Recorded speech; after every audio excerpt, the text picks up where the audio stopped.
Wild Devotion. Ozzy and Sharon, a rock legend's eternal love. Books by Barron, love stories that inspire. Written by Barron Darby. Narration by Jessica Ann Bogart. Prologue. There is a kind of love that the world decides it understands from the outside. It sees the leather and the eyeliner, the headlines and the chaos, the man who bit the head off the myth of himself for 50 years, and the woman who walked in front of him into every room like a bodyguard who happened to be in love. The world looks at all of that noise and thinks it knows the story. It does not know the story. The story is quieter than the noise, and it lasted longer. It began in a hallway in England when a teenage girl carried her father's business under her arm, and a shy, terrified young man from Birmingham could not stop looking at her. It ran through 43 years, through 3 children, and 1 reality show that turned a family kitchen into the most famous kitchen in America, through addiction and relapse, and the long grind of getting clean, through a cancer that gave her a 1 in 3 chance and a wife who took it, through a diagnosis with a name that shakes and does not let go. It ran all the way to a stage in Birmingham in the summer of 2025, where a man who could barely stand sat on a black throne and sang to the city that made him, with his wife somewhere just off to the side the way she had been for half a century. And then, a few weeks later, it ran into the only thing that could ever stop it. This is not a story about how they died.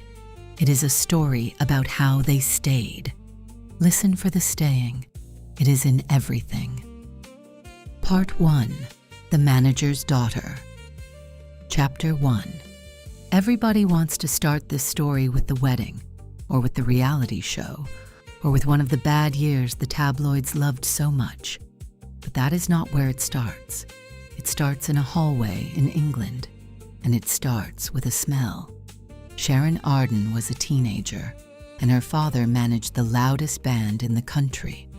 The loudest band in the country did not smell like glamour. It smelled like cigarettes and spilled beer and wet coats, and underneath all of it, something she would only understand later, the particular smell of young men who had come from nothing and were not yet sure the nothing was finished with them. She grew up inside that smell. Other girls had fathers who came home from offices. Sharon's father came home with Black Sabbath. So she was never a fan. Picture that clearly, because it matters. She was not a girl with a poster on her wall. These were her father's clients, and she had been raised in the business the way a farmer's daughter is raised around the animals, with affection and with no illusions at all. She knew what a contract was before she knew what a boyfriend was. She could walk into a room full of grown men and tell you, in about 10 seconds, which one of them was lying about the money. You do not grow up soft in a house like that. Don Arden was one of the most feared managers in the history of British music. A man who did his business with a handshake in one hand and a threat in the other. And Sharon was raised in the wake of him. In the offices, in the arguments, in the late-night phone calls that decided the fate of careers. She learned the trade the way other children learn a language, without ever being formally taught it, simply by living inside it, until it lived inside her. By the time she was a teenager, she was not a girl on the edge of that world. She was already, in every way that mattered except the title, a part of the machine.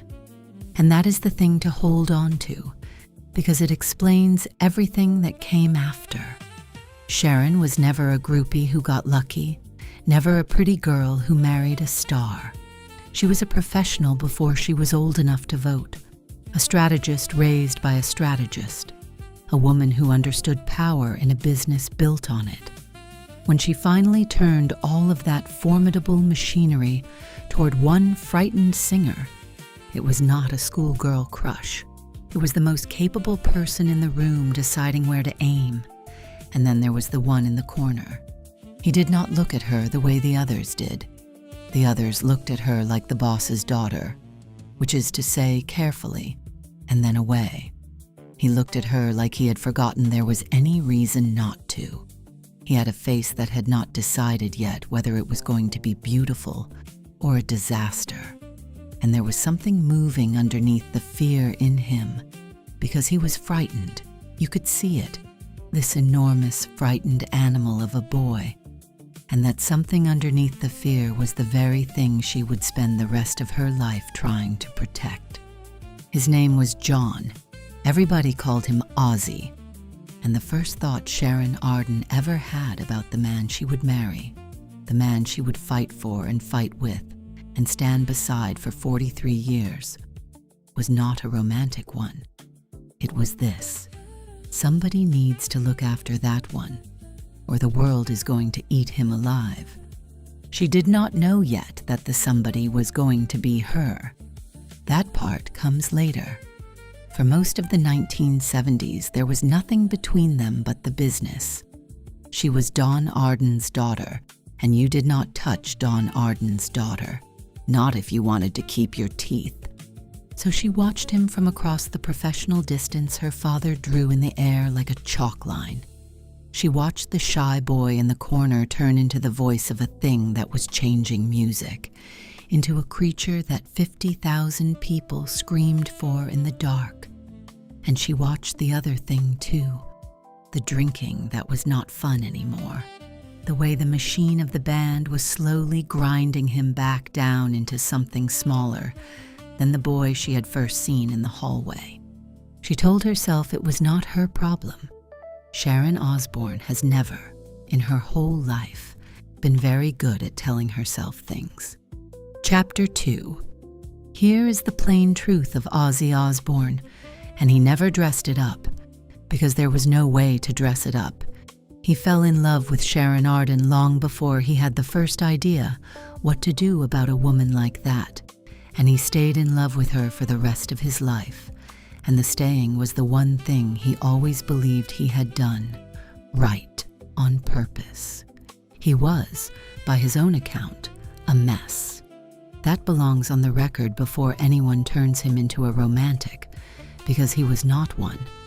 He was a frightened lad from Aston who could barely read, who could not sit still, and who could not, for the life of him, believe that any of it was real. The band, the money, the screaming crowds. Part of him was always waiting for someone to arrive and tell him it had all been a mistake and send him back to the factory. When you grow up the way he grew up, the sirens, the outside toilet, the quiet lesson that people like you were meant to keep your heads down, fame does not cure the fear. It only gives the fear a bigger room to live in. He had come from Aston, a hard corner of a hard city, from the kind of poverty that leaves a mark on a person no amount of later money ever quite sands away. He had left school barely able to read. He had done time as a boy for a clumsy burglary, worked in a slaughterhouse, tuned car horns on a factory line, done all the small grinding jobs a boy does when the world has quietly informed him that he is not meant for anything larger. And then, out of nowhere, out of the noise inside him and 3 other lads from the same streets, had come a sound that changed music, and with it a life so far beyond anything he had been raised to expect that some part of him never fully believed he was allowed to keep it. And the band itself deserves its own telling, because the way it began explains the man he became. It began, like so much of his life, with a piece of cheek. In the window of a Birmingham music shop, there appeared a handwritten notice announcing that a singer who called himself Ozzy Zig required a gig, and that he owned his own PA system.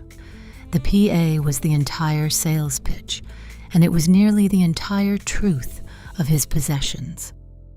2 lads from the same streets followed that notice to the Osbourne front door, and one of them, a tall and serious guitarist named Tony Iommi, took one look at the singer and recognized a boy he had known at school, and very nearly turned around and walked home on the spot, because the Ozzy he remembered from school had not struck him as the future of anything.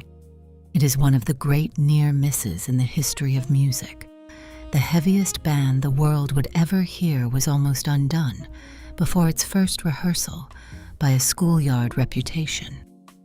Iommi had his own wound, and the wound built the sound. On his final shift at a sheet metal factory at 17, a machine had taken the tips of 2 fingers from his fretting hand, the sort of casual industrial cruelty Birmingham handed out to its sons as a matter of routine. Most men would have stopped playing. Iommi melted down a washing-up liquid bottle, fashioned himself little thimbles for the ruined fingers, slackened his strings so they would bend under a lighter touch, and taught himself to play again. And the slackened strings rang lower, darker, heavier than a guitar was supposed to ring. The most influential sound in the history of heavy music was not a vision. It was a workaround for a factory accident. That is Birmingham, all the way through. Even its revolutions started as repairs. They called themselves Earth at first, and they rehearsed in a room across the road from a cinema that showed horror pictures, and week after week, they watched the queue for those pictures stretch down the block. It was the bass player, Geezer Butler, who said the thing out loud that changed everything.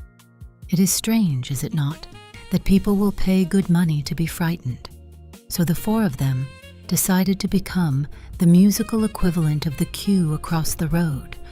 They took the name of an old Boris Karloff film, Black Sabbath, and they took the fear people would pay for and set it to the lowest, heaviest sound anyone had ever made.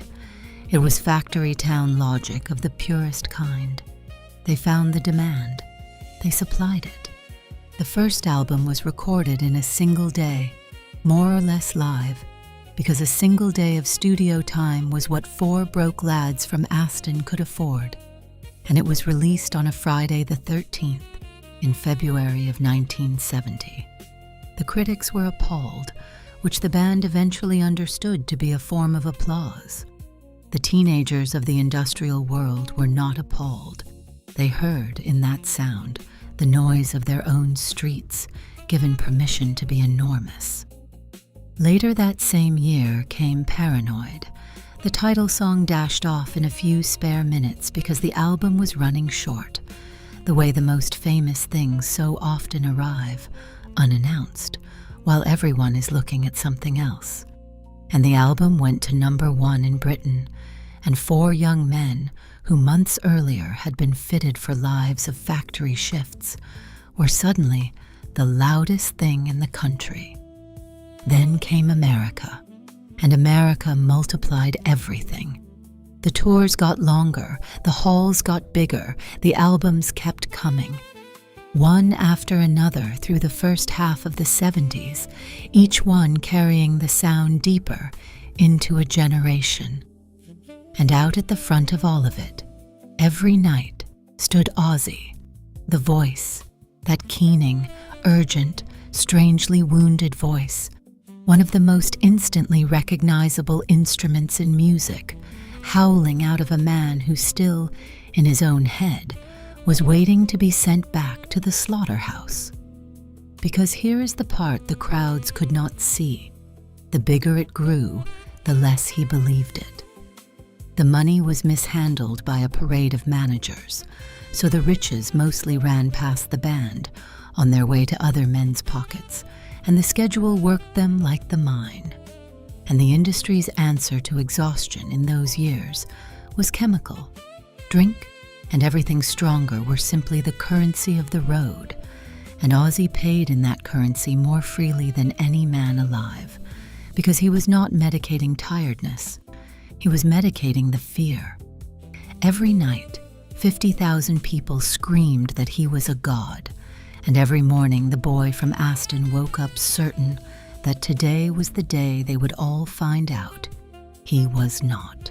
That is the man who could not stop looking at Sharon Arden, not a swaggering rock god, a boy who had been told his whole life to keep his head down, standing in a room he could not believe he was allowed into, looking at a woman he could not believe he was allowed to look at. And in that room, always, there was this girl, Don Arden's daughter, Sharon. You have to understand who Don Arden was to understand what it cost Ozzy even to look at her. Arden was a hard man in a business full of hard men, and Sharon was his, and there was a line drawn around her that you did not cross. So Ozzy did not cross it. He just looked. For years he just looked from the corner, the way a man looks at a light left on in a house he is never going to be allowed inside. And what he saw was not the thing people assume. People assume he saw a beautiful woman. She was one. But that is not what stopped his heart. What stopped his heart was that she was not afraid. Everyone else in his life was afraid of something.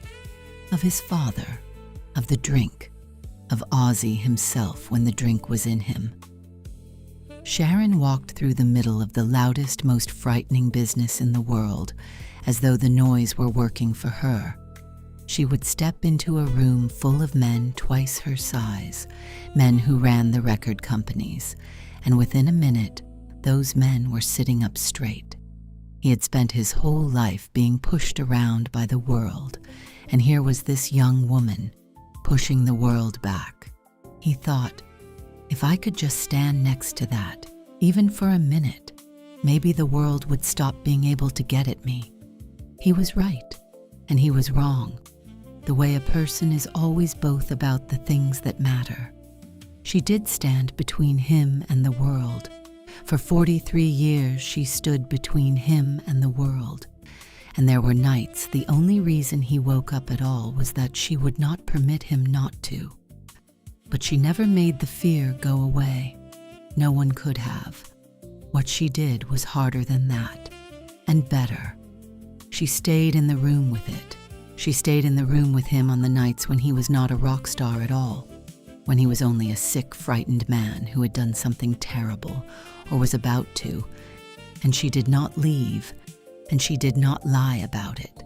And in the morning she was still there with a cup of tea and a look on her face that said, "Right, that happened. Now get up." But that is running ahead of the story. In the 70s, he had earned none of that yet. In the 70s, he was only the one in the corner, watching the light in the window, married to someone else, drowning inside a band that was about to throw him overboard. The end of it came slowly, and then all at once. By the late 70s, the band was fraying the way anything frays when it has been run at full throttle for a decade with no maintenance, exhausted, resentful, swimming in substances, 4 men who loved each other and could no longer stand each other, which is a condition anyone who has been in a family will recognize. Ozzy lost his father in those years, a grief that knocked something loose in him that never quite got refastened, and he briefly walked away from the band and came back. And the last album they made together was made the way a dying marriage redecorates the kitchen, dutifully, expensively, and fooling no one. And then, in the spring of 1979, in Los Angeles, it happened. The rehearsals he was missing became rehearsals he was not told about. And when the decision was finally made, the band chose its messenger with an accidental cruelty that Ozzy carried for years. They sent Bill Ward, the drummer, his oldest friend in the world, the one who had been there since the front door in Aston, to knock and say the words, "Fired," from the band whose sound had been half his voice, replaced soon enough by another singer, as though the whole thing had been a job all along and not his entire justification for existing. Understand what that verdict meant to this particular man. Everyone else in music would have heard it as a career setback. Ozzy heard it as confirmation. The voice in his head had been telling him since childhood that he was nothing, that the whole ride had been a clerical error, that someday the world would notice and correct it. And now the correction had arrived, delivered by his best friend. On behalf of the 3 people who knew him best, the world had checked its books and sent him back, and it was the band throwing him overboard that finally opened the door. Because when Black Sabbath fired him in 1979, when they decided the drink had made him useless and set him out on the pavement of his own life with nothing, he sank as low as a man can sink. He was in a hotel room in Los Angeles, drinking himself toward the carpet, waiting to disappear. And then there was a knock at the door, and it was her. Part 2, The Wedding and the Wild Years. Chapter 3. Here is what people get wrong about the knock on the hotel door in Los Angeles. They imagine it as a rescue. They imagine a beautiful young woman arriving to save a broken rock star, and the strings come up, and love conquers all. It was not that. It was a business meeting with a wreck. Sharon had gone to that room because she had made a decision, and the decision was not romantic. Not yet. Her father had thrown Ozzy away, and she thought her father was wrong. She thought the ruined man in that hotel room was still the best voice in the world. And she thought that with the right management, and someone who actually believed in him, he could be an enormous solo star. That is what she brought to the door. Not a bouquet, a belief. Understand what that cost her, because it is the first great act of the love story, and almost nobody counts it. To take on Ozzy Osbourne as a solo artist, Sharon had to go directly against her own father, the most feared manager in Britain, a man who did not forgive, and she had to do it knowing the price would be years of estrangement, of silence, of a family cut in half. She chose the wreck in the hotel room over the empire she had been raised to inherit. She bet her whole life on a man the industry had already written off. And in that room, slowly, the business became something else. Because when you sit with a person at their absolute lowest, when you have seen the very bottom of them, the pathetic and the frightened and the not at all glamorous bottom, and you do not run, something happens that is stronger than attraction and older than romance. Ozzy had spent his life braced for the moment people saw the real him and left. Sharon saw the real him and stayed to work. She rolled up her sleeves in the wreckage and started building. And a man who has been left his whole life will follow the one person who does not leave straight to the ends of the earth. And it has to be said again, because the world forgets it, what this cost her at home. Taking on Ozzy meant going to war with her own father. Don Arden did not lose gracefully, and he did not forgive a daughter who took a discarded client and made him a rival's fortune. The price of the hotel room was years of estrangement from her father, a rupture in her own family that would take a long, long time to heal, and some of which never fully did. She knew that price going in. She paid it anyway. When people speak lightly of Sharon standing by her man, they rarely understand that the very first thing standing by him cost her was her father, her inheritance, and the world she had been raised to rule. She traded a certain empire for an uncertain man. It is one of the great bets in the history of the business, and she won it. But she made it in the dark, with everything on the table, for the sake of a person everyone else had already given up on. They fell in love over spreadsheets and comeback plans and terrible hotel coffee. She got him a band. She got him a record deal when no one wanted him. In 1980, that record, Blizzard of Oz, went out into the world and did the thing she had promised it would do, it made him, all over again, bigger than the band that had discarded him. And standing next to the resurrection, every single day, was the woman who had engineered it. And the work itself deserves a moment, because the world skips from the knock on the door to the triumph, as though the space between them were a montage. It was not a montage. It was months of the least glamorous labor in show business, the drying out of a man who did not especially want to be dried out, conducted by a woman who had appointed herself to the job without asking his permission. She poured things down sinks. She canceled the visitors who arrived with their pockets full of the problem.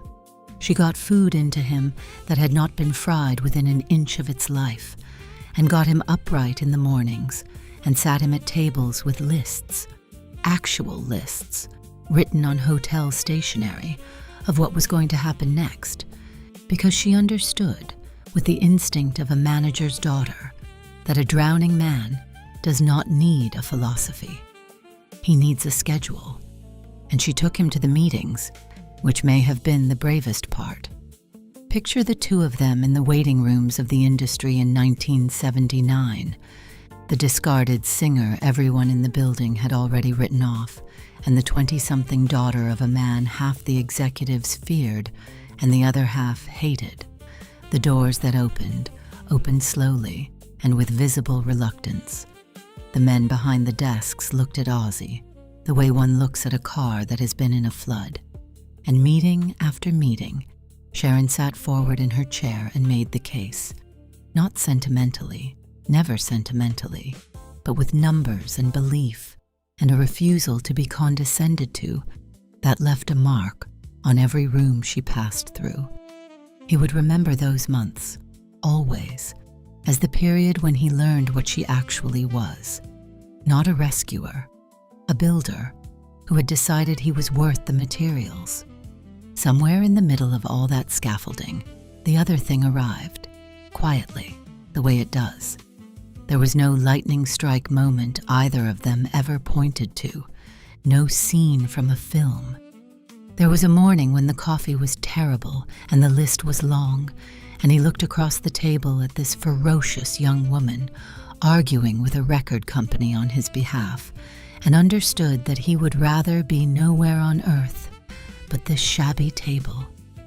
And there was a day when she caught herself defending him to somebody with a heat that had nothing to do with commissions, and had to sit down afterward and have a stern private word with her own heart, which did not listen, hearts being famously poor employees.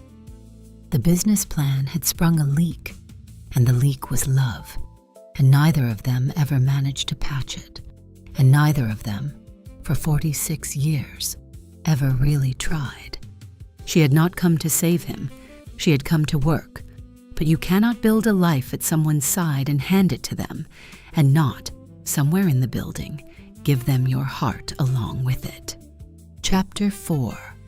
The early 80s were a bonfire, and Ozzy Osbourne was the thing on top of it, burning bright enough to see from space.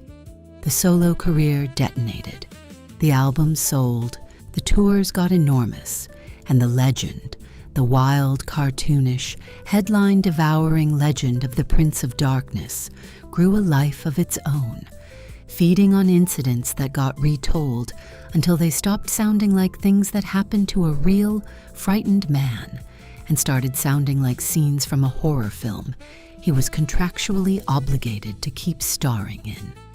But before the legend swallows those years whole, slow down and look at how the resurrection was actually built, because the building is the love story. Sharon needed to find her wrecked singer, a band, and the finding produced one of the great partnerships in music. Into the auditions walked a slight, polite, almost delicate young guitarist from California named Randy Rhoads, a music teacher, of all things, a young man who practiced classical guitar the way other players in that world practiced excess. He plugged in and began, by his own account, simply warming up.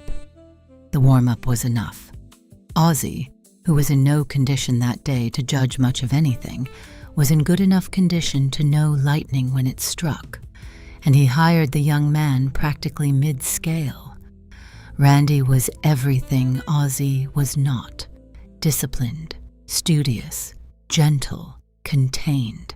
And precisely because of it, the two of them fit together like brothers separated at birth, the frightened wild man and the quiet perfectionist.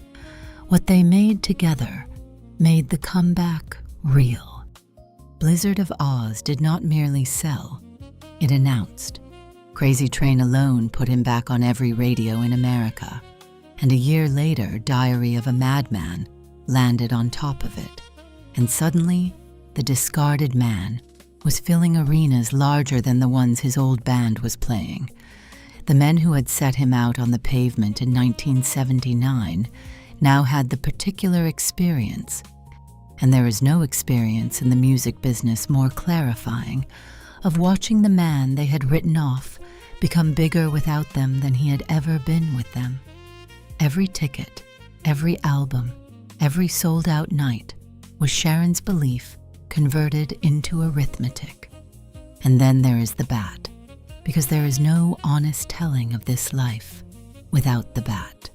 Des Moines, Iowa, January of 1982. You must first understand that the stage show of those years involved catapulting raw meat into the audience, a detail that tells you everything about the era.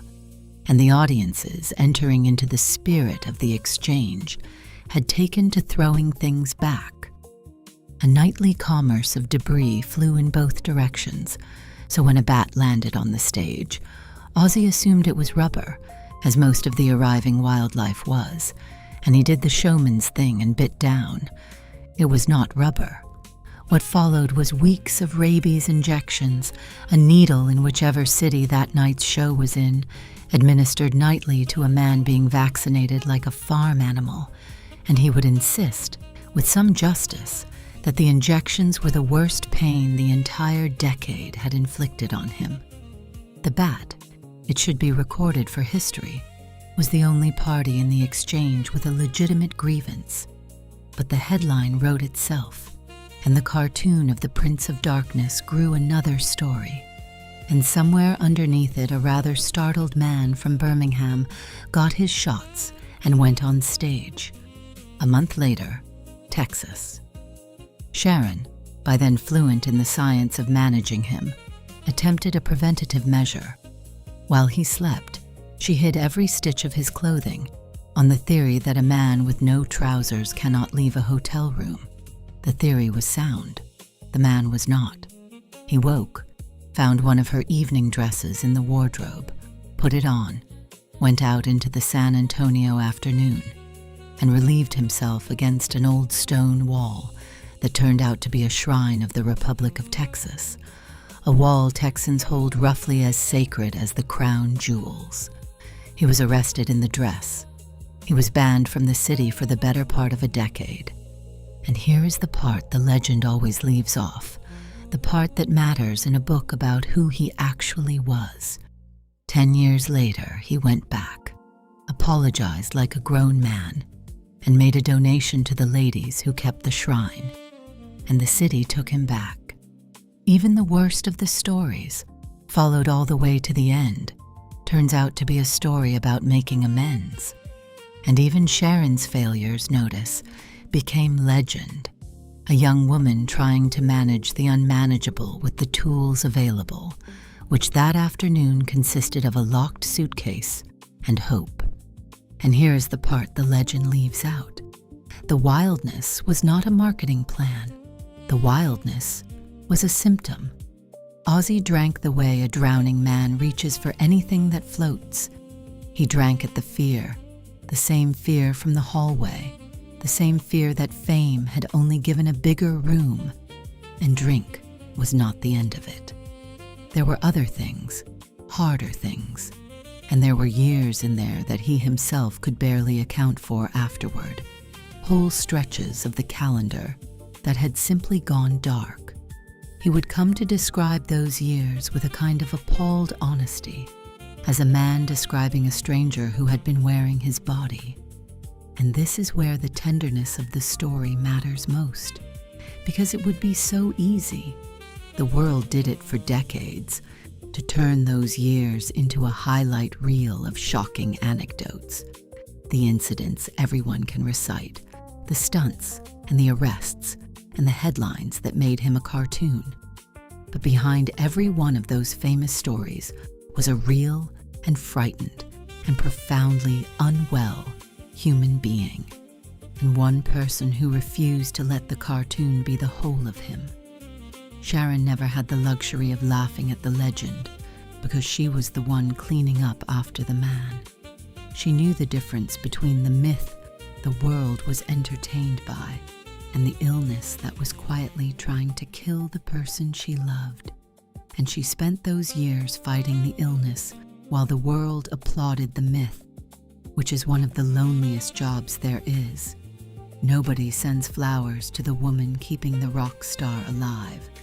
They just assume he will be alive tomorrow, because she has always made sure he was.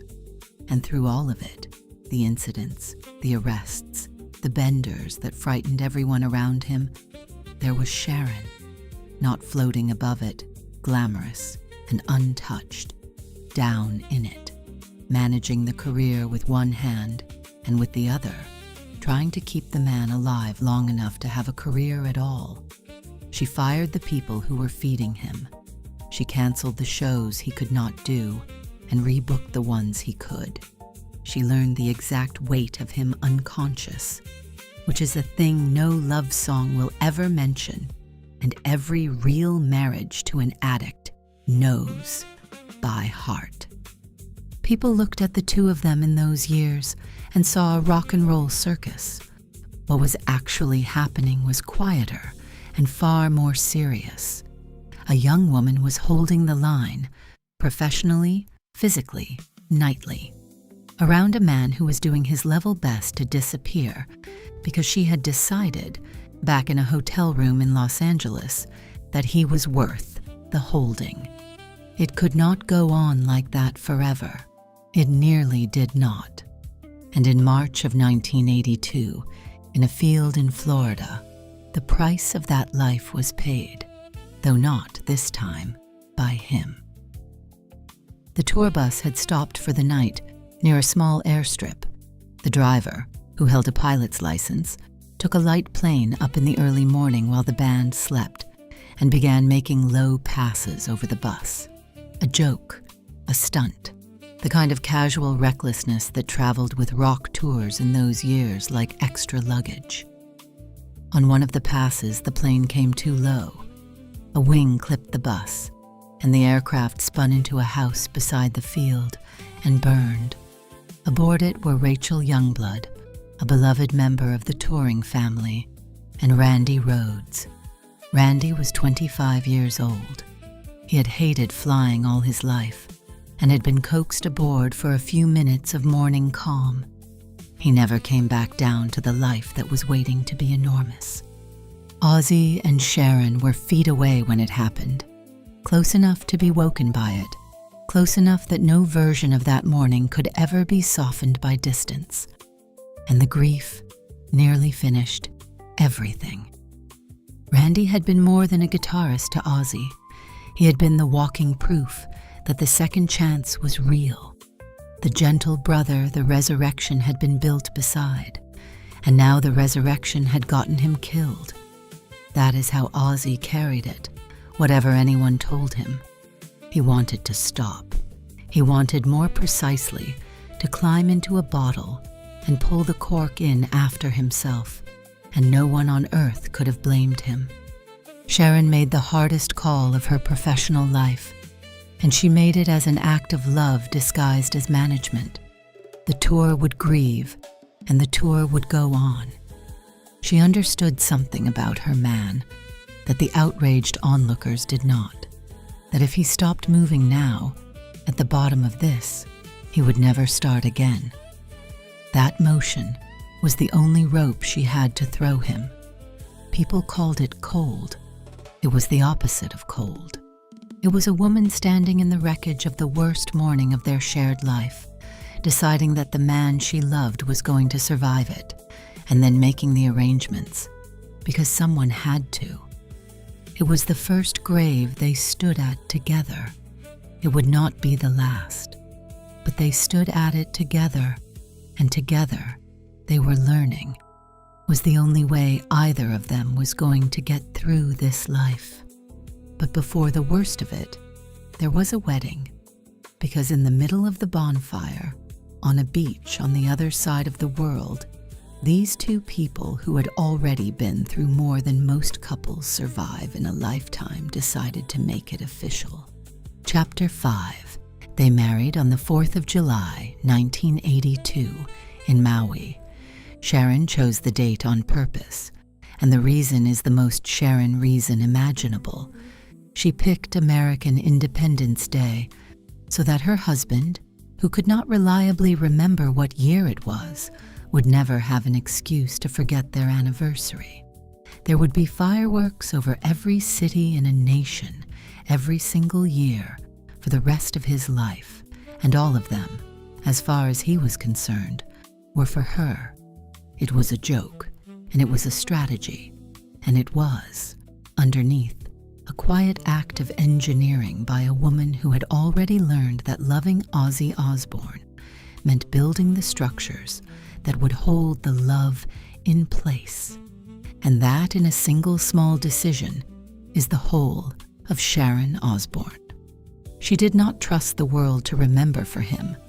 She built a system so he could not forget. She did not trust luck to keep the marriage.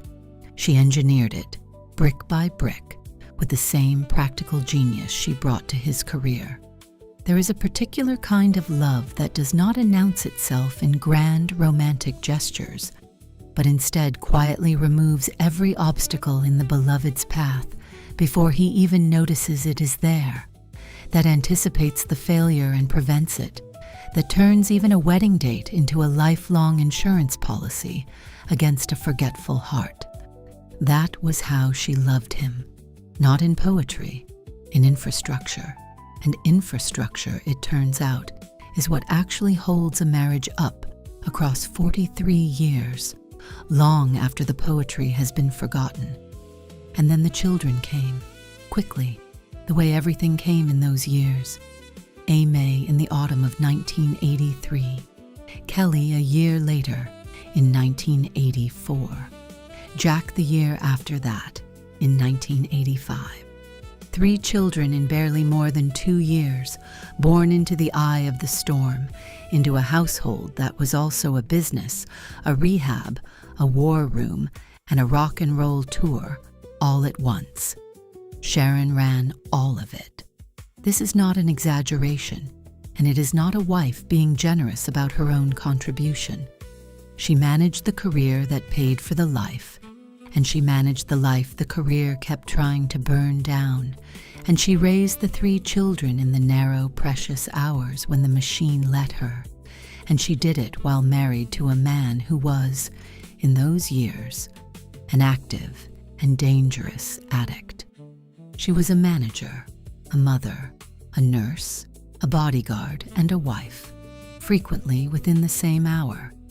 Picture the ordinary impossibility of those days. A tour to root, and a record label to fight, and a set of small children who needed breakfast and bath and bedtime stories, and a husband who might be triumphant on a stage in front of 20,000 people one night, and a danger to himself the next, and all of it landing on one woman who was, herself, still only in her 30s. There was no template for the life she was living. Nobody had written the manual for how to raise 3 children inside a rock and roll hurricane, while also steering the hurricane. She invented it as she went, day by exhausting day, and the astonishing thing is not that it was hard, but that the children came out of it knowing, without a single doubt, that they were loved, by a mother who never stopped, and by a father whose love was as large as his chaos, and in the good hours, far larger.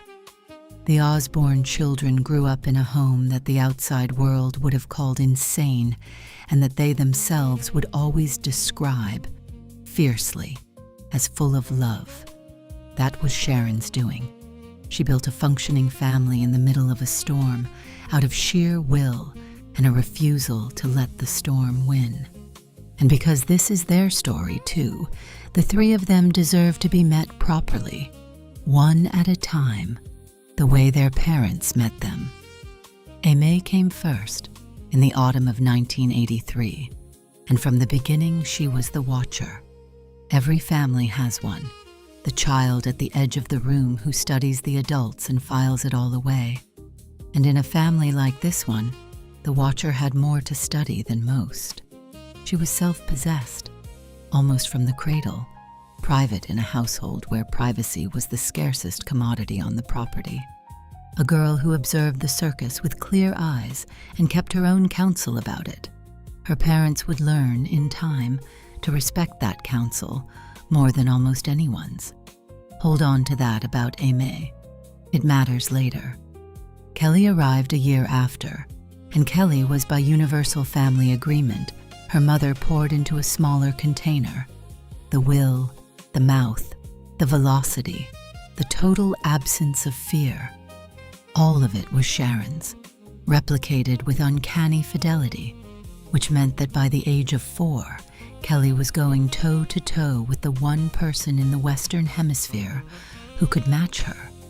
The house rang with the two of them.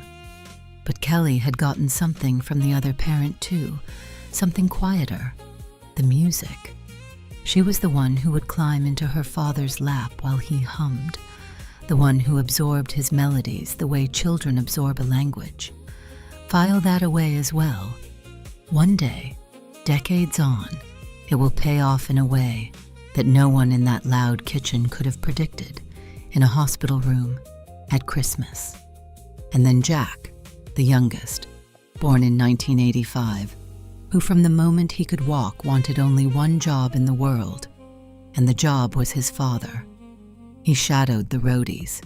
He memorized the crews. He treated a backstage corridor the way other boys treat a football pitch, where Aimee watched the family business from a careful distance and Kelly performed it. Jack studied it like an apprentice, and the apprenticeship took, because he would grow up to actually work in it, scouting young bands for the family festival while he was still a teenager, the son of the wildest man in music, quietly becoming one of its most capable young professionals. Ozzy could never entirely get over it.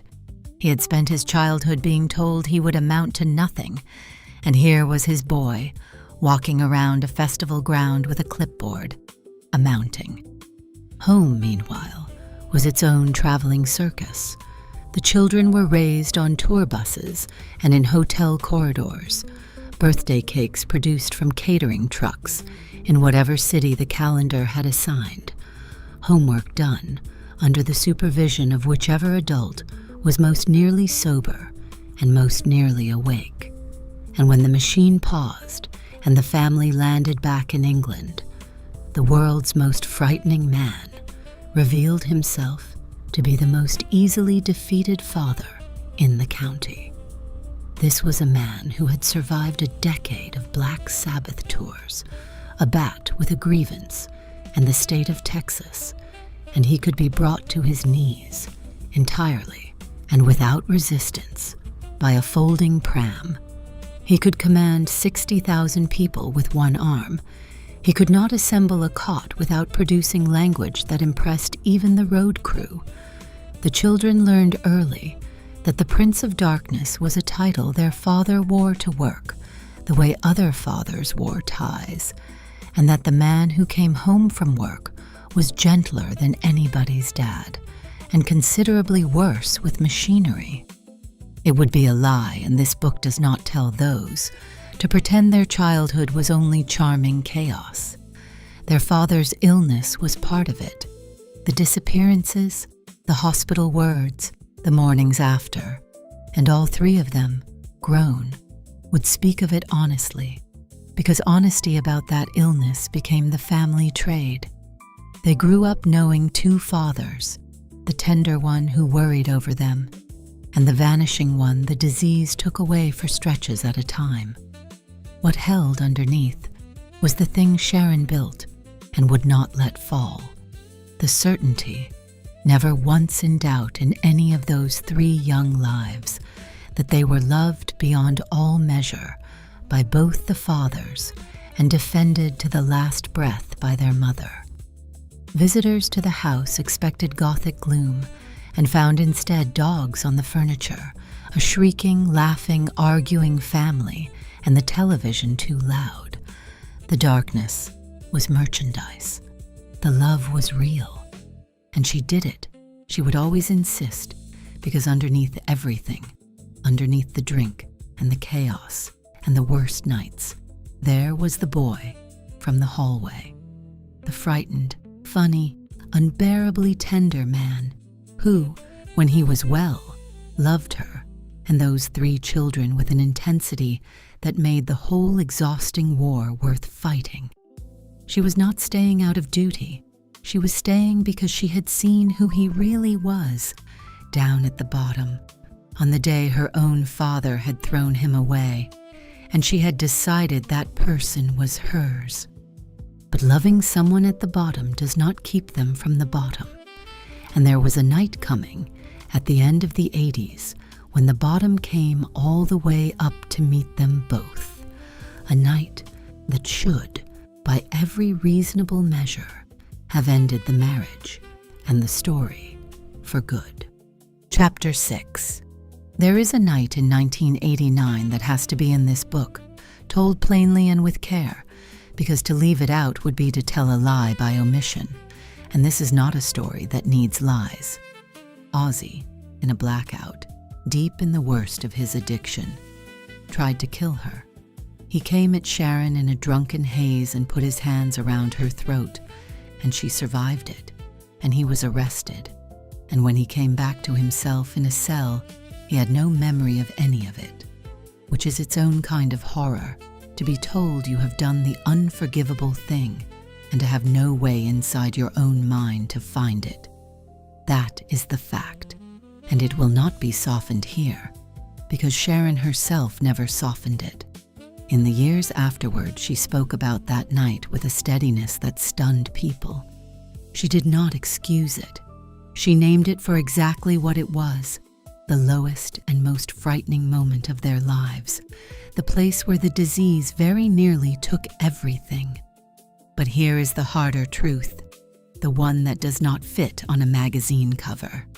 She stayed, not blindly, not the next morning, all forgiven. She had him charged.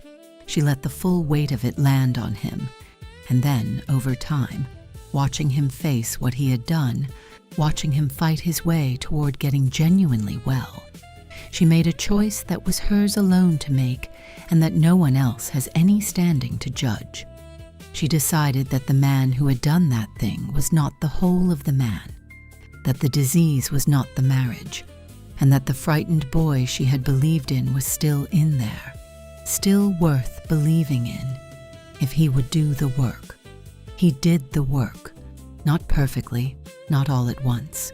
Recovery for Ozzy would be a decades-long war with relapses along the way, and neither of them ever pretended otherwise.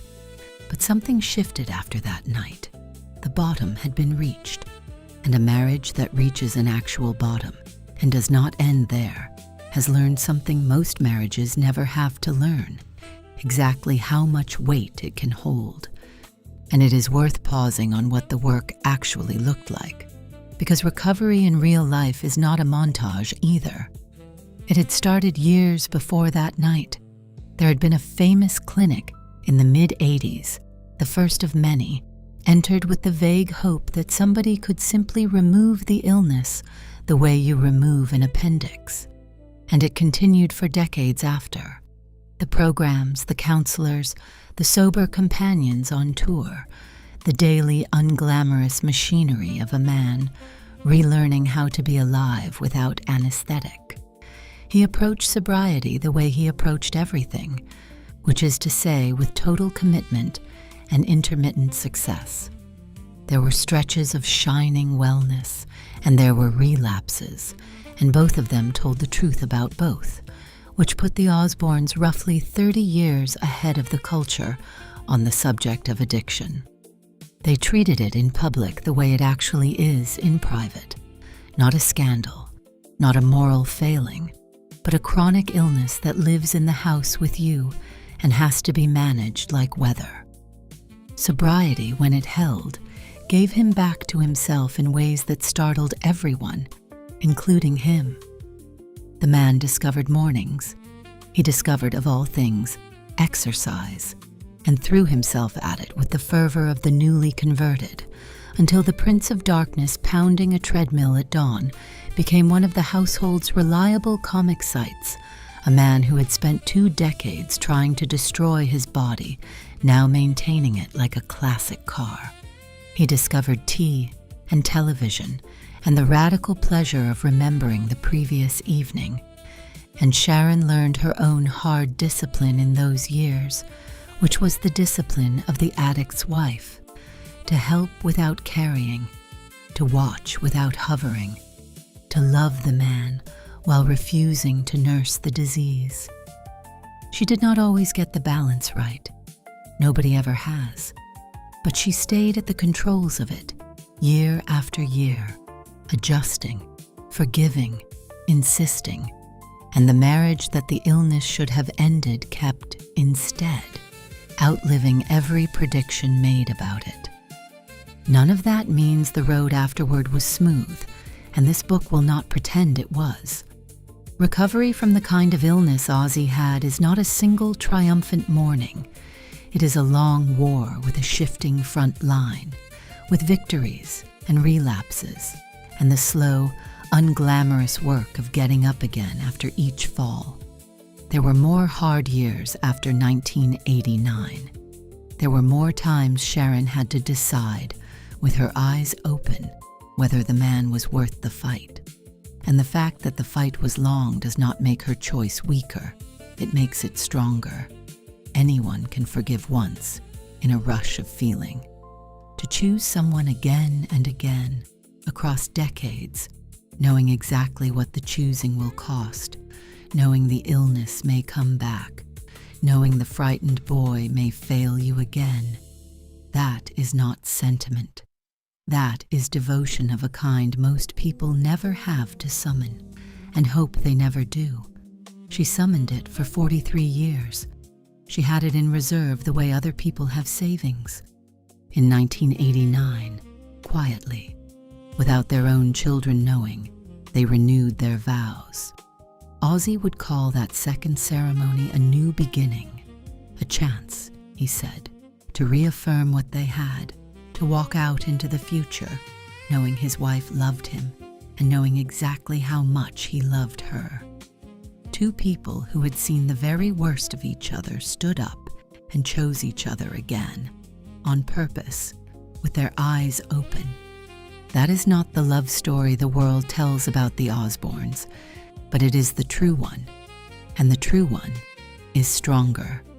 Part 3, The Family, The World Watched. Chapter 7. The 1990s were, in their strange way, the years Sharon built the empire. By then it was clear to her that a career could not simply be managed from crisis to crisis. It had to be constructed, given a shape that would outlast any single tour or any single bad night. So she started building. And the thing she built in 1996 was so obvious in hindsight that it is easy to forget she had to invent it from nothing. A traveling festival, a whole moving city of heavy music with her husband's name over the gate. She called it Ozfest. It was a Sharon idea to its bones. It took the thing the industry treated as a liability, the loud, dark, unfashionable world of heavy metal, the world her husband was king of, and it built that world a cathedral and charged admission. Ozfest gave Ozzy a throne that did not depend on him being 25, and it gave a whole generation of younger bands a stage, and it made the Osbournes powerful in a way that had nothing to do with any single record. Sharon had turned her husband from an artist into an institution. And the story of how it was born tells you everything about how this woman went to war. In the middle of the 90s, the fashionable festival of the age was Lollapalooza, the traveling showcase of everything the culture had decided was current, and Sharon put her husband's name forward for it. The answer came back that Ozzy Osbourne was not the right fit. Too old, in so many words. Not the moment. The godfather of the entire genre, politely informed that the genre's biggest party could manage without him. Most managers would have swallowed the insult and rung somebody else. Sharon did not get insulted. She got architectural. If the fashionable festival would not have her husband, she would build a festival where her husband was the fashion, and she would build it so large that the people who had said no would spend the next decade looking at its shadow. The first Ozfest in 1996 was 2 dates. Within a couple of summers, it was a juggernaut rolling across the continent every year, a traveling nation of the loud, with millions of tickets sold and her husband's name over the gate of every city it entered, and it became something no one had planned, a proving ground. A whole generation of young bands whose members had learned to play in bedrooms with Sabbath posters on the walls, got their first big stages at Ozfest, and the loud, dark, unfashionable music the industry kept declaring dead kept renewing itself, summer after summer, in the house that Sharon built. The man the business had thrown away in 1979 became the patriarch handing the business its own future. Then, in 1997, she played the masterstroke. Black Sabbath, the band that had sent Bill Ward to a hotel room door 18 years earlier, reunited with Ozzy on the Ozfest stage. Consider the geometry of that for a moment. He did not crawl back to the band that fired him. The band that fired him came to perform at his festival, on his stage, under his name, at the invitation of his wife. There are many kinds of revenge available in the music business, and Sharon Osbourne had witnessed most of them practiced at her father's knee. She chose the most elegant one ever devised. She did not get even. She got equity. By the end of the decade, the operation around the two of them had become a genuine empire. The festival, the management company, the merchandising, the whole humming machinery of it. And Sharon, without ever holding a title at any record label, had made herself one of the most powerful women in the industry that had once regarded her only as Don Arden's daughter. Her father had built his power by frightening people.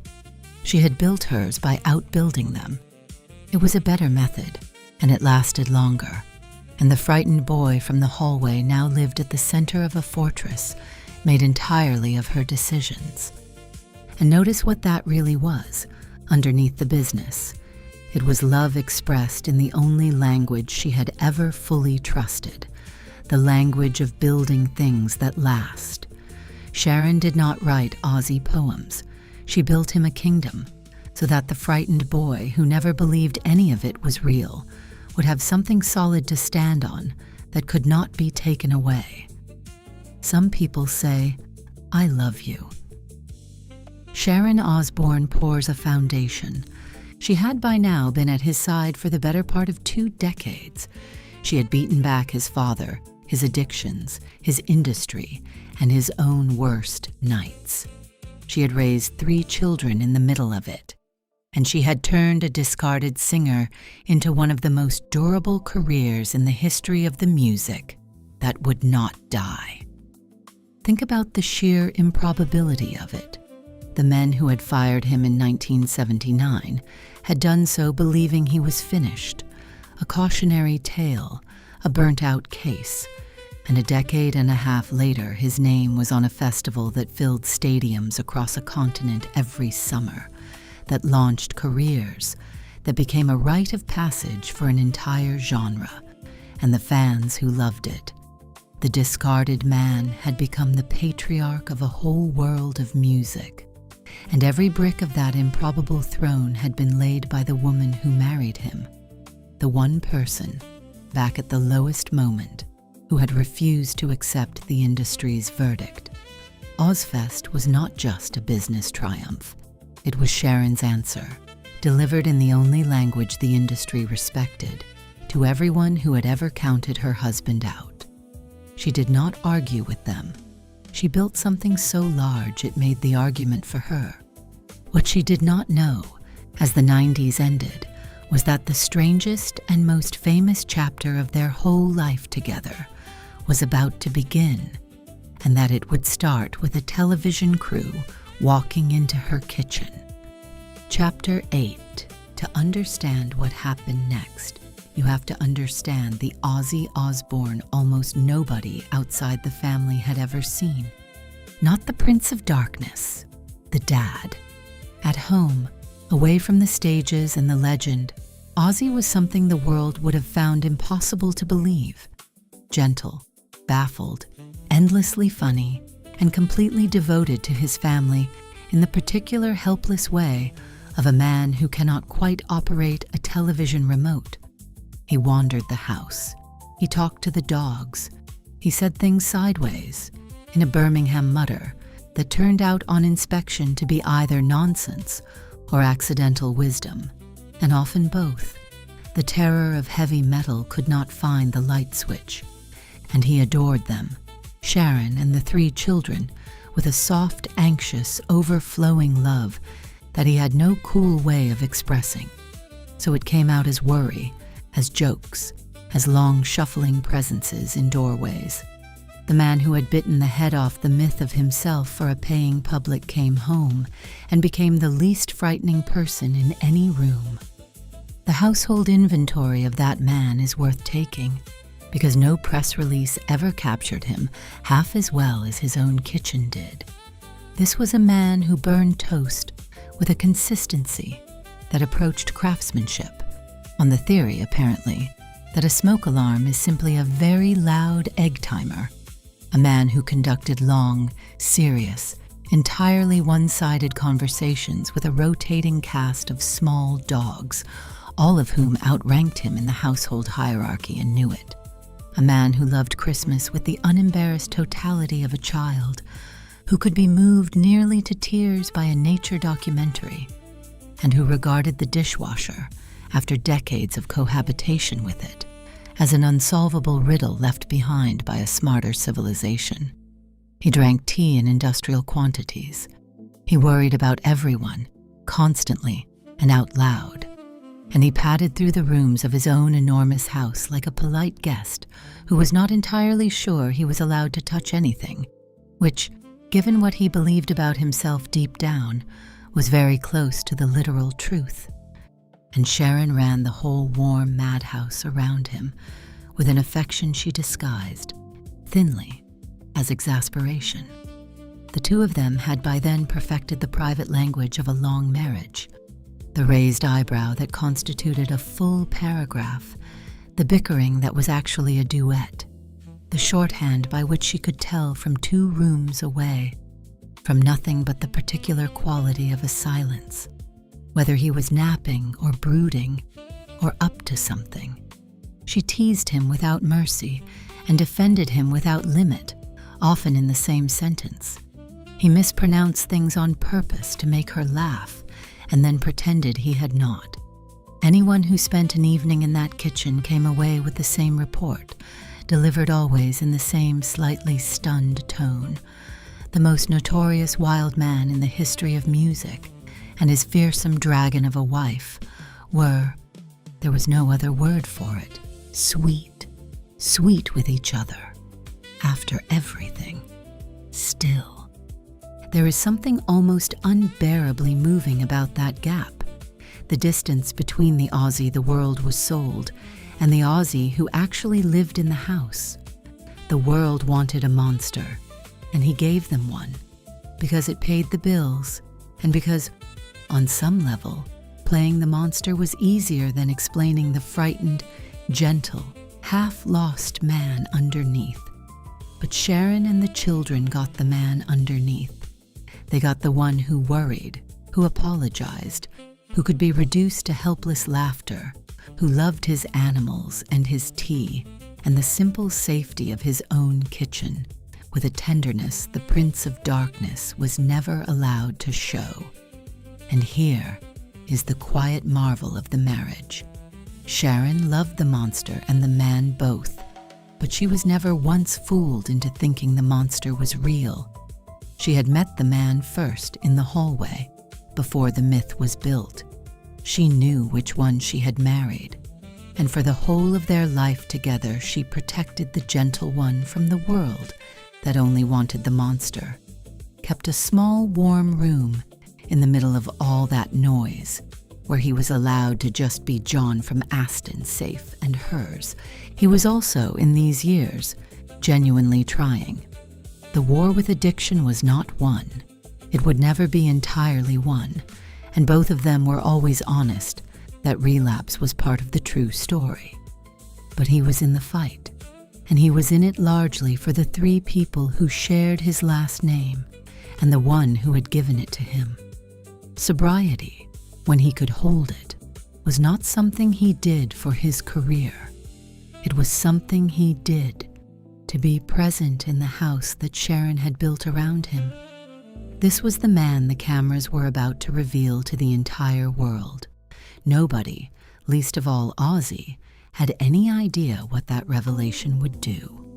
Chapter 9. In 2002, a camera crew moved into the Osbourne family home, and the most famous family in America was accidentally born. The Osbournes was not supposed to be a phenomenon. It was supposed to be a small, strange show about a heavy metal star and his eccentric household. What it became, almost overnight, was one of the biggest things on television, because when the cameras stopped looking for the Prince of Darkness and simply watched the family, they found something no scripted show could manufacture: the truth, the bleeped-out chaos, the arguing dogs, the teenagers, the father wandering the kitchen bewildered by modern life, and holding all of it together, unmistakably, gloriously in charge, Sharon. America fell in love with Sharon Osbourne on that show, and it fell in love with her for exactly the reasons Ozzy had, 23 years earlier, in a hotel room in Los Angeles. She was not afraid. She was funny and ferocious and warm and completely unintimidated by anything, and she ran her wild, tender, impossible family with a hand that was iron and a heart that was enormous, both at once. The whole country got to watch what Ozzy had known for 2 decades, that this woman was the load-bearing wall of the entire structure, and the show revealed the marriage too, the real one, not the legend. Viewers watched a husband and wife who had been through unspeakable things speak to each other with a shorthand tenderness that 30 years builds and nothing else can fake. They watched Ozzy defer to Sharon on everything and adore her openly. They watched Sharon roll her eyes at him and guard him like a lioness in the same breath. Millions of people tuning in for the freak show stayed for the marriage, and the marriage they stayed for was not a performance. That is the thing that made the show impossible to look away from and impossible to fake. You cannot script 40 years of shared history. You cannot act the particular way two people talk to each other when they have survived what these two had survived. The affection was worn in, like an old leather jacket. The arguments had the ease of a rhythm, rehearsed 1,000 times. And underneath every bleeped-out squabble was a bedrock of loyalty so total that even a teenager could feel it through a television screen. Families across America watched the Osbournes and recognized something true about their own. that love, real love, is not the absence of chaos, but the presence of someone who stays through it. The Osbournes were the loudest, strangest household in America, and they were also, somehow, the most reassuring, because they proved on camera every week that a family could be a complete disaster and still be held together by something unbreakable at the center. That something was the marriage. That something was Sharon and Ozzy. The whole phenomenon, like so many Osbourne things, began by accident. In 2000, the family let a camera crew in for a single afternoon for an episode of a show that toured celebrity houses, and the episode became one of the most rerun in the channel's history, because every other famous house on that show was a showroom, and the Osbourne house was a home. Things barked, things beeped. The famous man could not find what he was looking for. The network executives watched it the way prospectors look at a glint in a riverbed, and came back asking for more, and nobody involved. Not the network, not the family, not the bewildered patriarch who was never entirely sure where the cameras were, had the slightest idea they were about to make television history. The scale of what followed is hard to overstate now. Within weeks of the premiere, it was the biggest program in the history of the channel. It won an Emmy, and in the spring of 2002, the boy from Aston, the one who had left school barely able to read, the one who had done his stretch in a Birmingham prison, the one whose own father had never lived to see any of it, was a guest of honor at the White House Correspondents' Dinner, where the President of the United States singled him out from the podium to a room full of cheering senators and anchor men. Ozzy, naturally, climbed onto his chair to receive the ovation, because of course he did, somewhere in the arithmetic of the universe, a slaughterhouse in Birmingham and a standing ovation in Washington had been entered on the same man's ledger, and no one has ever balanced those books. And the country acquired a catchphrase without noticing what it was actually laughing at. His cry of her name through the house, half plea, half foghorn, the sound of a man defeated by his own kitchen, became the most famous single word on television. But listen to what the word was. It was her name. A man who could not find anything, calling for the person who could find everything. The whole marriage, the whole 43 years of it, was compressed into that one shouted syllable, and America chanted it as a joke, without realizing it was overhearing a love story. The voltage of that fame, though, was not free, and this book will not pretend it was. Aimee, 16, when the cameras moved in, looked at the whole proposition with the watcher's clear eyes she had carried since the cradle, and said no. She refused to appear, and rather than live inside a television show, she moved out of the house, a decision that cost the family dearly, in ways they spoke of only carefully, and that the family came, in time, to describe as the wisest anyone in the house had made. And for the two teenagers who did sign on, overnight global fame arrived at the exact age when a person is least equipped to survive it. In the years that followed, both Kelly and Jack would fight their own battles with the family illness, and both, it should be said, plainly and with pride, would win them, with two parents beside them who knew that particular war from the inside, trench by trench. The show gave the family the world. It also billed them for it.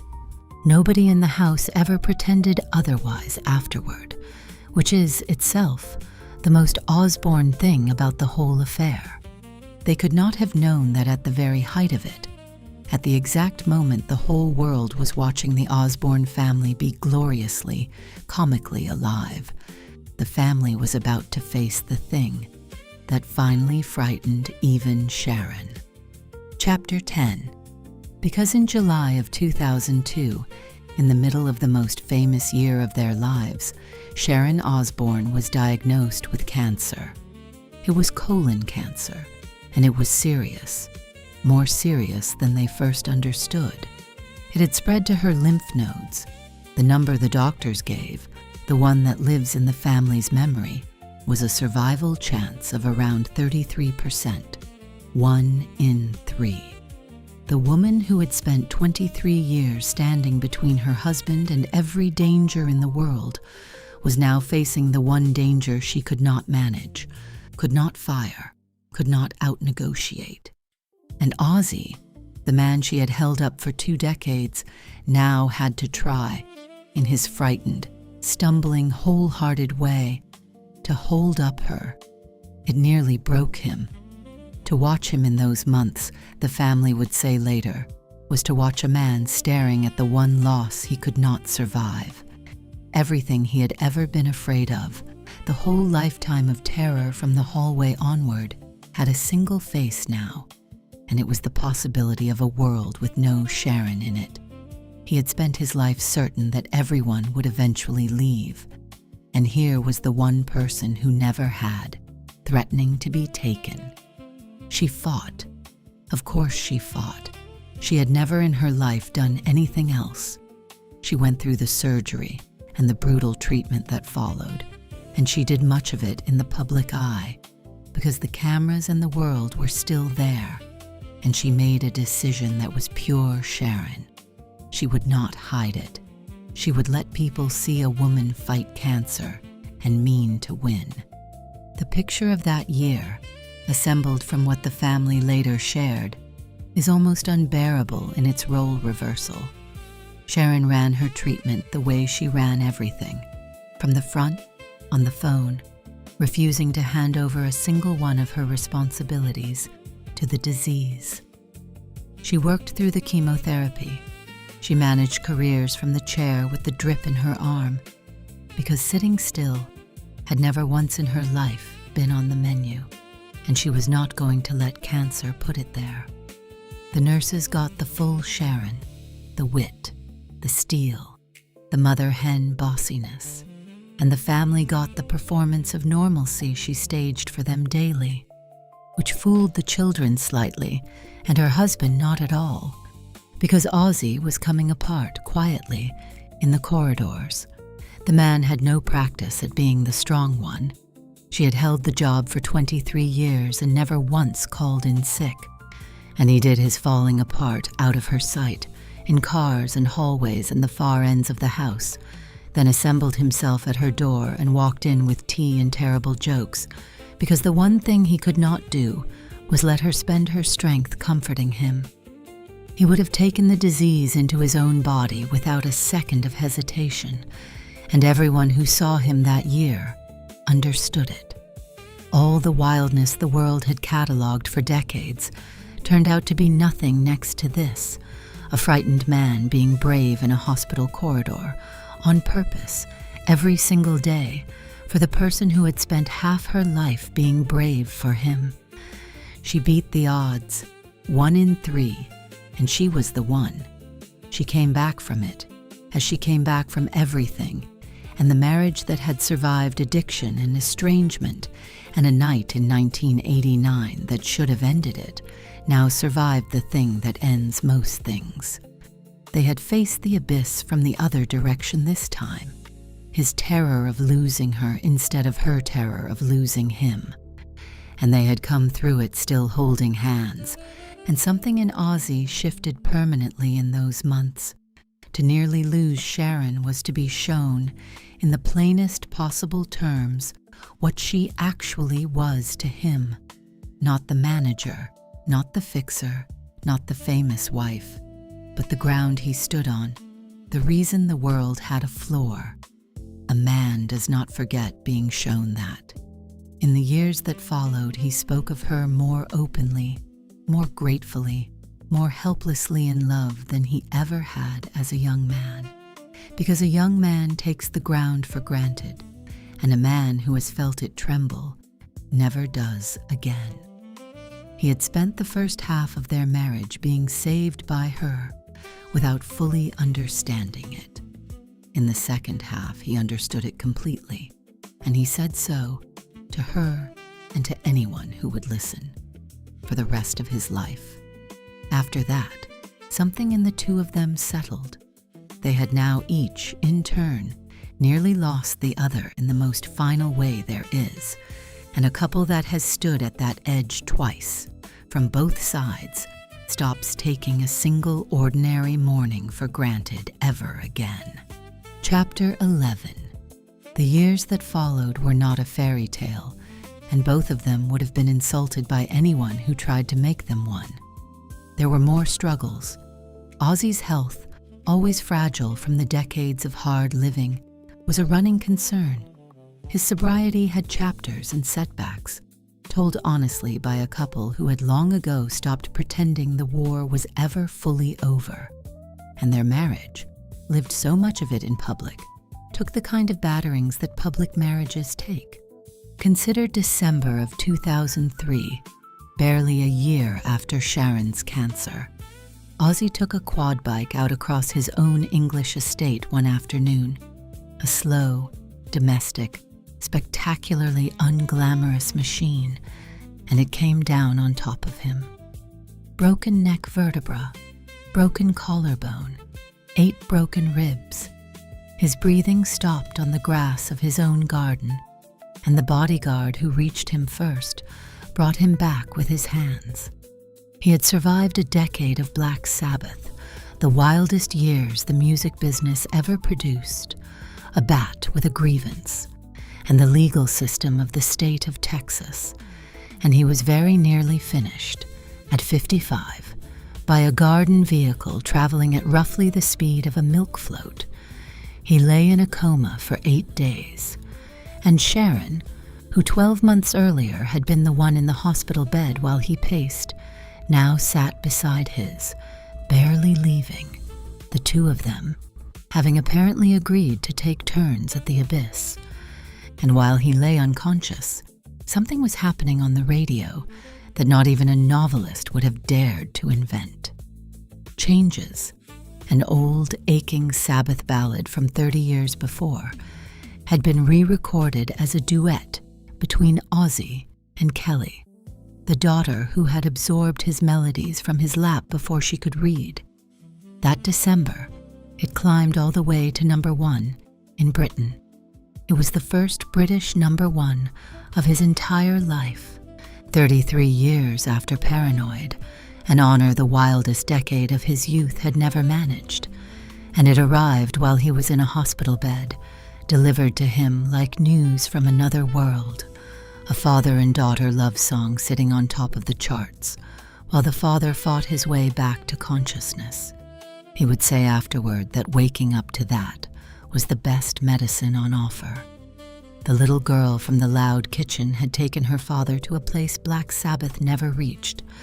Those same years, remarkably, were the years Sharon finally stepped out from behind the curtain. Britain fell for her on television the way America had, the talent show judging, the razor wit, the refusal to flatter anyone. And her memoir went straight to the top of the bestseller lists, and later the Daily American talk show made her a household presence in her own right. In her 50s, the woman who had spent 3 decades making other people famous became famous herself, under her own name, for her own voice.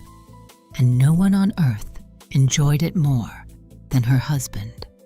Ozzy watched the world discover Sharon with the smugness of a man who has known the answer to the exam question since 1979. The world was finally being let in on his secret. He had married the most formidable person any of them would ever meet, and now they all knew it too. There was quieter repair work happening in those years as well, the kind that never made headlines. The Great Rupture with Don Arden, the father Sharon had lost as the price of choosing Ozzy, finally began to thaw as the old man's health failed. Alzheimer's was taking him a piece at a time, and Sharon, who had every right accumulated over 20 years to stay away, did not stay away. She reconciled with her father and was part of his life again through his last years, until his death in 2007. The woman whose love story had begun with the loss of her father got to hold his hand at the end of his. Forgiveness in this family was never theoretical. It was a practice, learned the hard way, applied in both directions. Honesty also requires the storms to be named, because the last decades had real ones, and the couple themselves never hid them. In 2013, Ozzy stood up in public and admitted that he had been drinking and using again for more than a year, that the war everyone assumed was won had reopened a front, quietly, behind the family's back. And he apologized, in plain words, to the people he had lied to, starting with his wife. And in 2016 came the worst passage since 1989, a betrayal of Sharon, his, that became public property before the family had even absorbed it privately. She left. For months, the 40-year marriage stood genuinely at the edge. He called his behavior what his doctors called it, an illness, and he treated it like one. The therapy, the treatment, the long, unglamorous work of amends. And she, one more time, with her eyes fully open and the whole world watching, weighed the wound against the 40 years and the man against the disease. No excuses were offered. None were accepted. What was offered was the work, and what she extended at the end of the work was not a pardon, but a choice. The same choice she had been making since a hotel room in 1979, made now, for the hardest time, at the highest price, in the fullest possible knowledge of what it cost. But underneath the surface storms, the foundation Sharon had spent her life pouring held.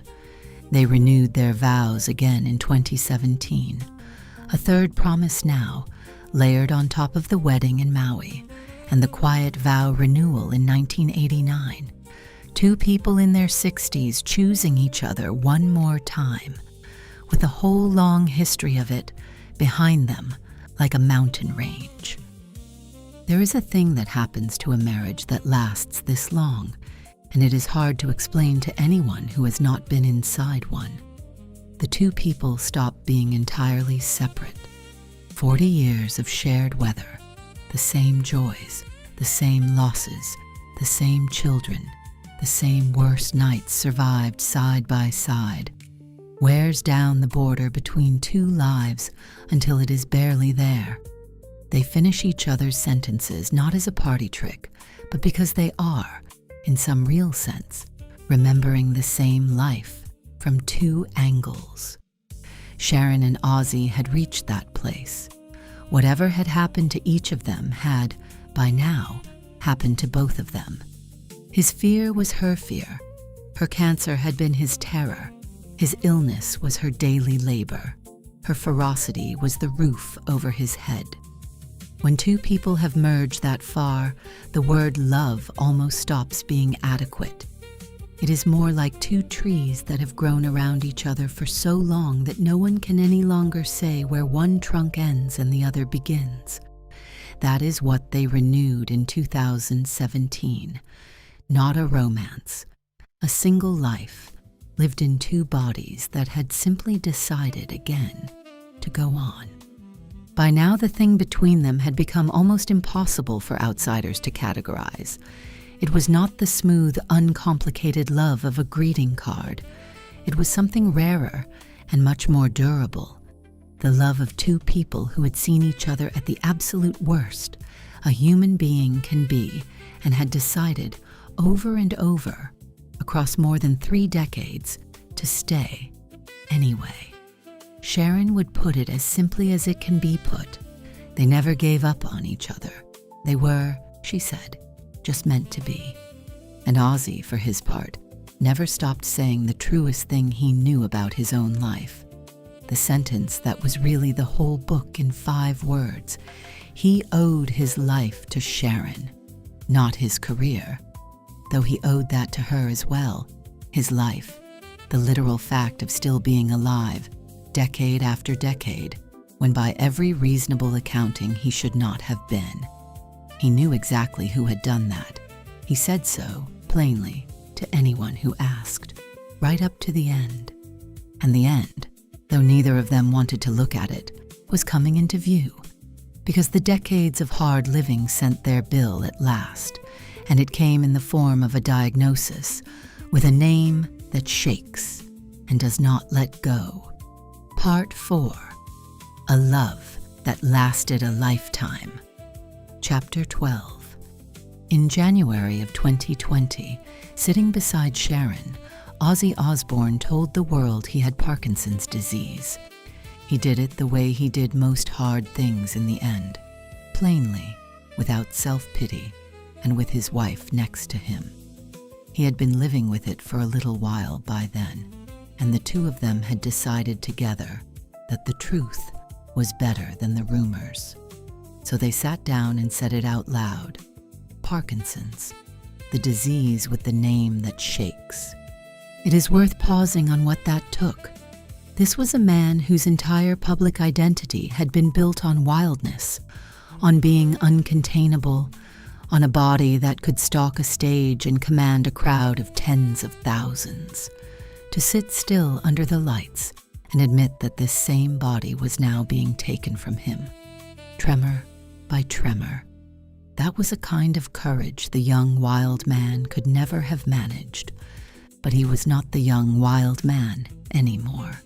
He was 71, and he had Sharon beside him, and with her beside him he had never in his life been unable to do the hard thing. And Sharon, who had spent 40 years managing every threat that came at her husband from the outside world, now faced the one enemy she could not fire or out-negotiate or build a festival to defeat. Parkinson's does not care who you are married to. It came for him slowly, and it took things a piece at a time, and all the ferocity in the world could not make it stop. So she did the only thing left to do, which was also the thing she had always done. She stayed in the room with it. The role that had defined her for 4 decades quietly turned into something even harder. The manager, the bodyguard, the load-bearing wall became, in these last years, something closer to a nurse and a shield, protecting not his career now, but his dignity, guarding not his image, but the simple daily comfort of the frightened, funny, failing man she had loved since a hallway in the 1970s. The world saw less of him in those years. What it did not see was Sharon, off camera, doing the quietest and most demanding work of her whole life, loving someone through decline. There is no festival for that. There is no throne. There is only the staying. The texture of those years deserves to be told, because the texture is where the love lived.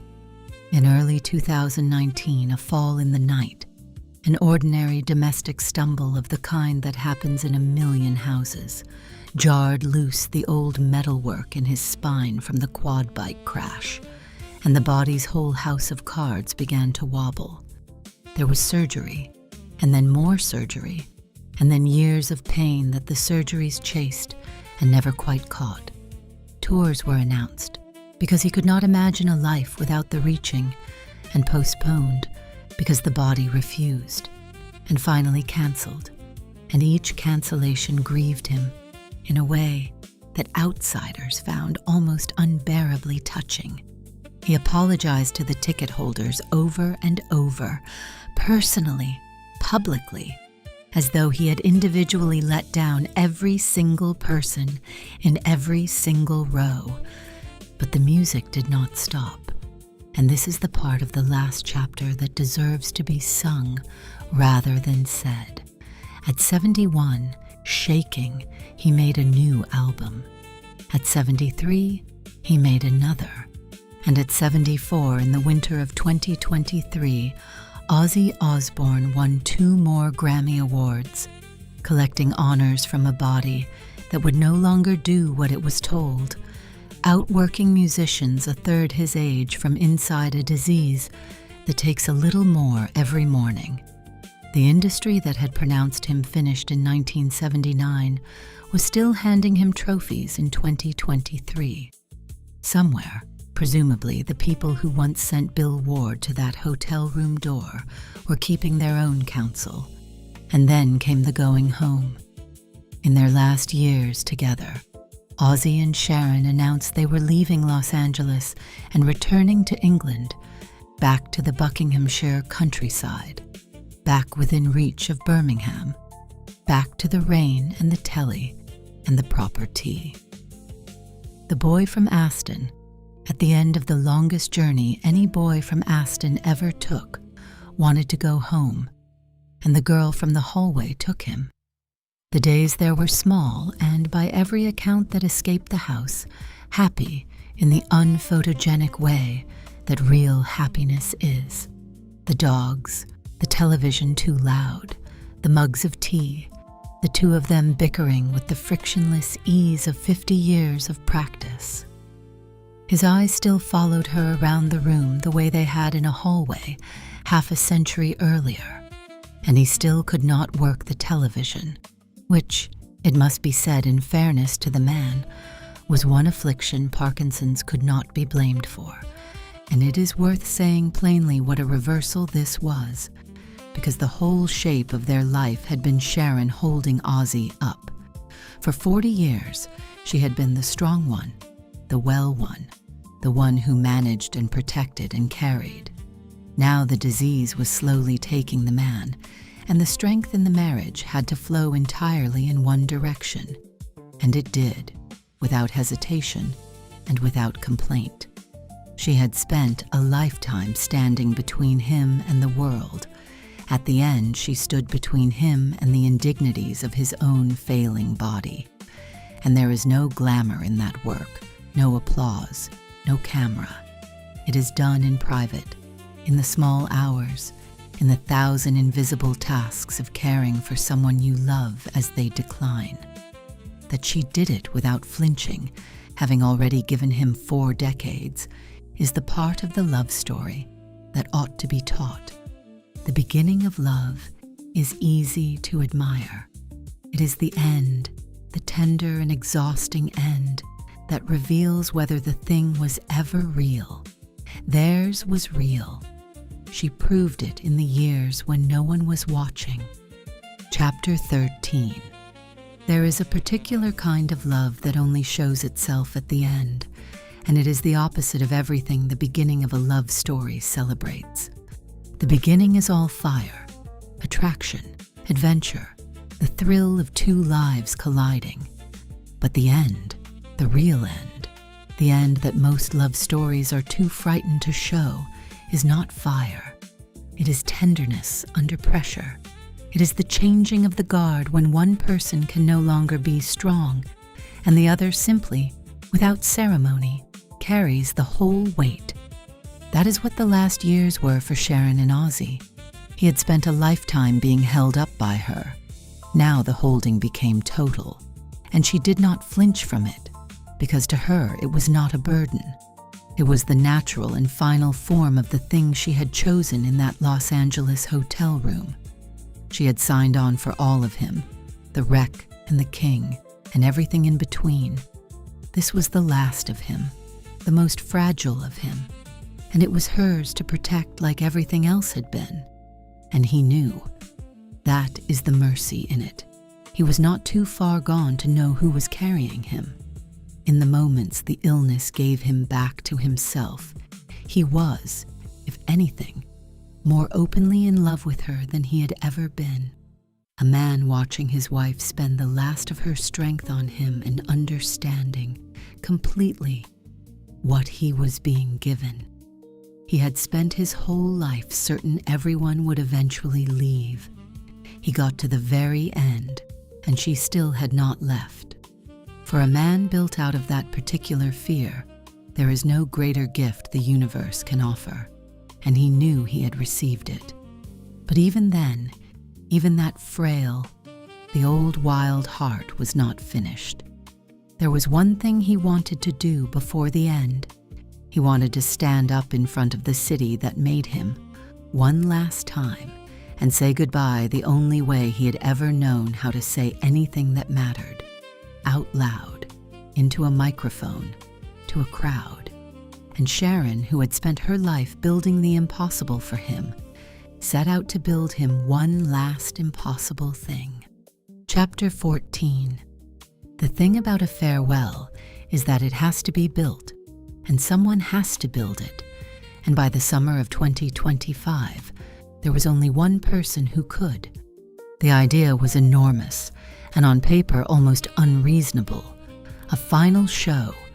Not a small, careful sending off, but a real one. A great gathering in Birmingham, the city where the whole story had begun, where a frightened boy from Aston had first found out that the noise inside him could fill a room. They would bring it all home. The original band, the friends, the whole tribe of the music he had fathered, and at the center of it, one more time Ozzy. Everyone around him could see how much it would cost him. His body was failing. The disease had taken so much. To get him onto a stage at all, let alone to sing, would require a scaffolding of care and planning and sheer will. But he wanted it with the whole of what was left of him, and the person who loved him understood something the doctors could not put on a chart, that for this particular man, the wanting was itself a kind of medicine. To have something to reach for, to not simply fade in a quiet room, but to go out reaching for the thing he had loved his whole life. So Sharon built it. Of course she built it. She had built him a career from a hotel room wreck, an empire from a discarded singer, a festival from nothing, a family, a life. Now, at the very end, she built him a way to say goodbye. It was the last great act of engineering in a lifetime of them, and it was, like all the others, love in the only language she had ever fully trusted, the language of making the impossible thing real so that the frightened boy would have somewhere solid to stand. They called it, fittingly, a going back to the beginning. And on a July day in Birmingham in 2025, the beginning and the end of Ozzy Osbourne came together in one place. Chapter 15. He could not stand for long, so they built him a throne. That is the image the world will keep, and it is the right one. On the 5th of July, 2025, in Birmingham, before a vast and weeping crowd and a global audience watching from everywhere, Ozzy Osbourne was raised up onto a great black throne because his body could no longer hold him up the way it had for half a century. And from that throne, seated, frail, unmistakably near the end, he sang. He sang to the city that made him. He sang the songs that had come out of the frightened boy and changed music forever. And the crowd sang them back to him with a volume and a love that must have reached the throne like a physical thing, like being held up by 50,000 hands at once. Everyone in that field knew what they were witnessing. It was a man saying goodbye. It was a legend being told to his face while he could still hear it, exactly what he had meant. The details of that day deserve their place in the record, because every one of them was a homecoming. The stadium was Villa Park, in Aston itself, walking distance from the streets, where a boy named John Osbourne had once been told to keep his head down, so that the last stage of his life stood almost literally on the first ground of it. The original four of Black Sabbath played together for the first time in 20 years. Tony Iommi, whose factory accident had invented the sound. Geezer Butler, who had noticed that people pay to be frightened. And Bill Ward, the oldest friend, the one who had been made to knock on a hotel room door in 1979, all of them back around Ozzy at the end, the wound of the firing long since healed into something the four of them could stand on together. And all day long, before the old band took the stage, the biggest acts in the world queued up in his hometown to play his songs back to him. A whole generation of musicians who existed because four lads from Birmingham had once supplied the demand for fear, now assembled in one field to say thank you while he could hear it. And the money. Every pound of profit from the biggest charity concert the genre had ever staged, a sum that ran to 9 figures, went to children's hospitals and a children's hospice in Birmingham, and to the fight against the disease that was taking him. Sit with that for a moment. The boy from Aston's final act of commerce was to fill a stadium in Aston and hand the proceeds to the sick children of his own city and to the researchers hunting his own illness. The Prince of Darkness went out raising money for children's hospitals. The cartoon never stood a chance against the man. There was one more grace note, and it belongs to the kind of symmetry that life almost never grants. The last song Black Sabbath ever played that night, the last song Ozzy Osbourne ever performed on any stage, was Paranoid, the song that had been dashed off in a few spare minutes in 1970 because the album was running short, the accidental masterpiece that had started everything. 55 years between the first note and the last one, and the story closed on the exact song it had opened with, in the city where it was written, sung by a man on a throne to 50,000 people who knew every word. No writer would dare construct it. Life did. And how rare that is when you think about it. How few people ever get it. Most of us leave without being told. Most of the love and the gratitude that is owed to a person arrives too late, at a graveside, spoken to a box. Ozzy got his while he was still in the chair to receive it. He got to hear 50,000 voices in his own hometown sing his life back to him. He got to feel, in his body, one last time, the thing he had spent his whole frightened life reaching for. The proof that he mattered, that the noise inside the boy from Aston had been worth something, that he was loved, and the person who had spent 46 years making sure he would one day be able to receive exactly that was standing right there, watching him get it. If Sharon built him nothing else in all those years of building, and she built him everything, she built him this, the chance to know, before the end and not after, precisely how much he was loved. There is no greater gift one person can arrange for another. She arranged it. It was the last and finest thing she made for him, and Sharon was there. Of course Sharon was there. She had been there for the first show and every show in between, and she was there for the last one, somewhere just off to the side the way she had been for 46 years. The load-bearing wall, the reason the whole thing could stand at all. She had built this final impossible gift, and now she watched him receive it, watched her husband, the wreck she had believed in when her own father had thrown him away, sit on a throne in his hometown and be adored by the world one last time. It should have been the ending, in the way that matters most, the way of stories. It was the ending, the perfect and unbearable close of a life, the wild boy carried home in triumph. But life does not always let the story stop at the beautiful place. There were a few weeks left, and in those few weeks, the thing that had been coming into view for so long finally arrived. Chapter 16.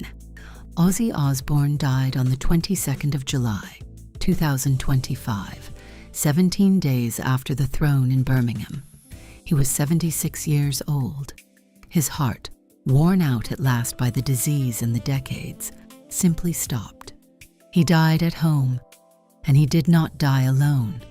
And that fact, that he was not alone, is the whole point of the 43 years, the entire meaning of the story, compressed into a single mercy. The man who had spent his whole life certain that everyone would eventually leave, did not, in the end, leave alone. The one who never left was there. There is no way to make that morning anything but the worst morning. To pretend otherwise would be to cheapen everything that came before it. Sharon had spent nearly half a century keeping him alive, and now the one thing she had fought against her whole married life had finally happened. And there was no negotiating it, no firing it, no festival that could push it back. The load-bearing wall had held up the whole structure for 46 years, and now the person she had been holding up was gone, and the silence in the house must have been the loudest thing she had ever heard. But here is what has to be said about that morning gently, because it is the truth, and because it is the only comfort the story has to offer.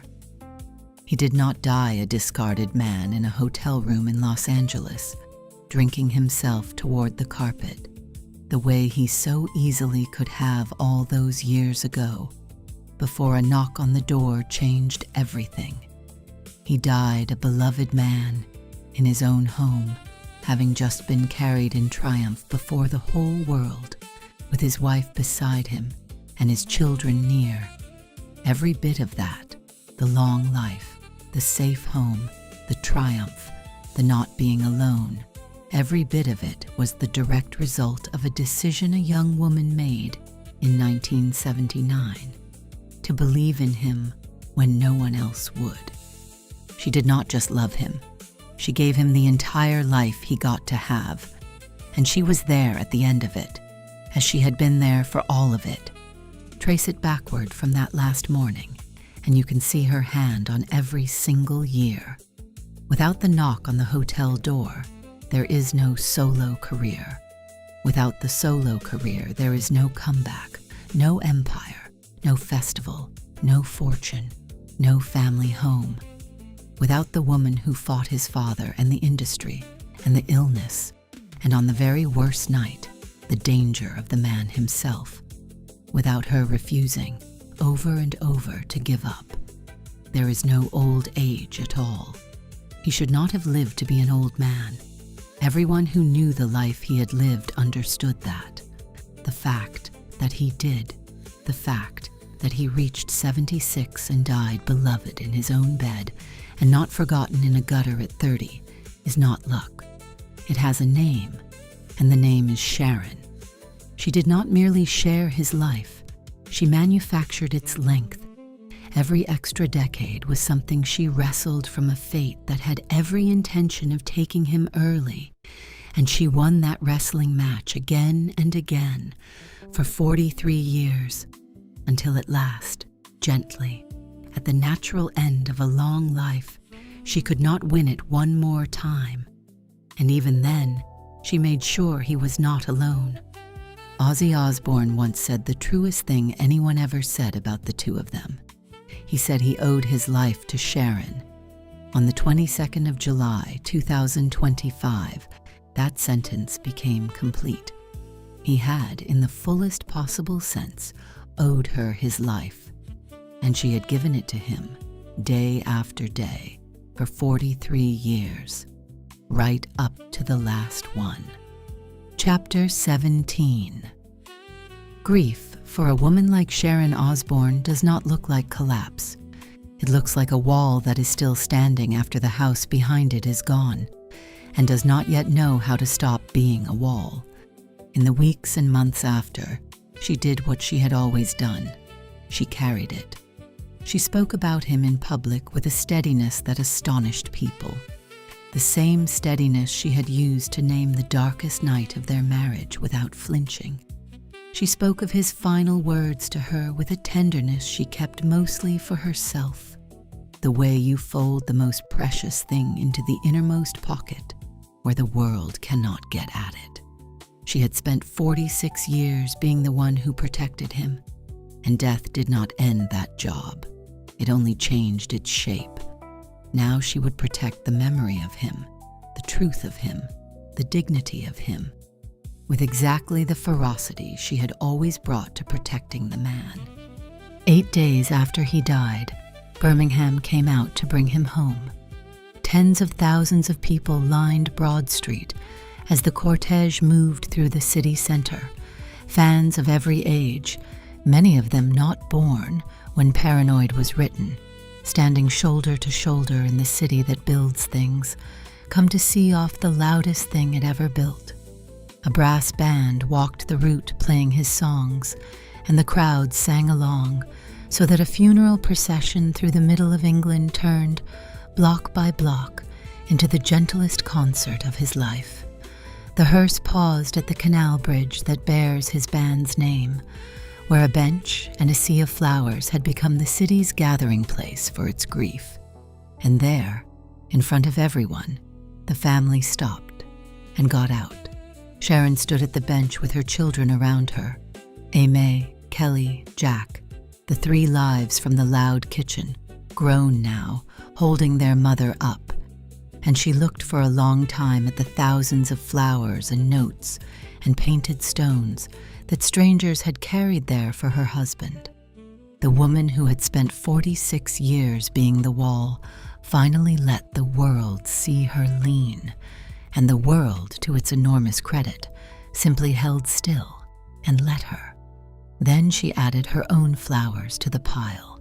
One bouquet among thousands, the wife's laid down with the fans, exactly as he would have wanted it, and the cars moved on to a private service and to the part of grief that belongs to no one but the family. Everything he ever was got its moment on that street. The wildness was there, in the songs the brass band played.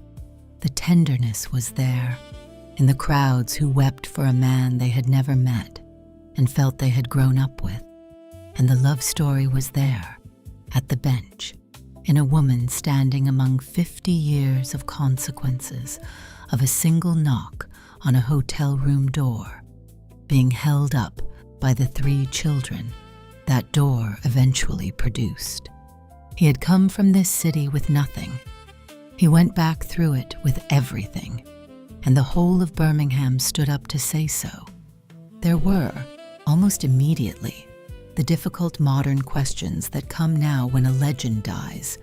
Questions about legacy, about what should be built or preserved or continued, about how you keep a person present in a world that wants to turn everyone into content. Sharon met those questions the way she met everything, with a fierceness that some people misread and that she never bothered to explain. When anyone presumed to tell her what her husband would or would not have wanted, she gave them the only answer that was ever going to come out of her.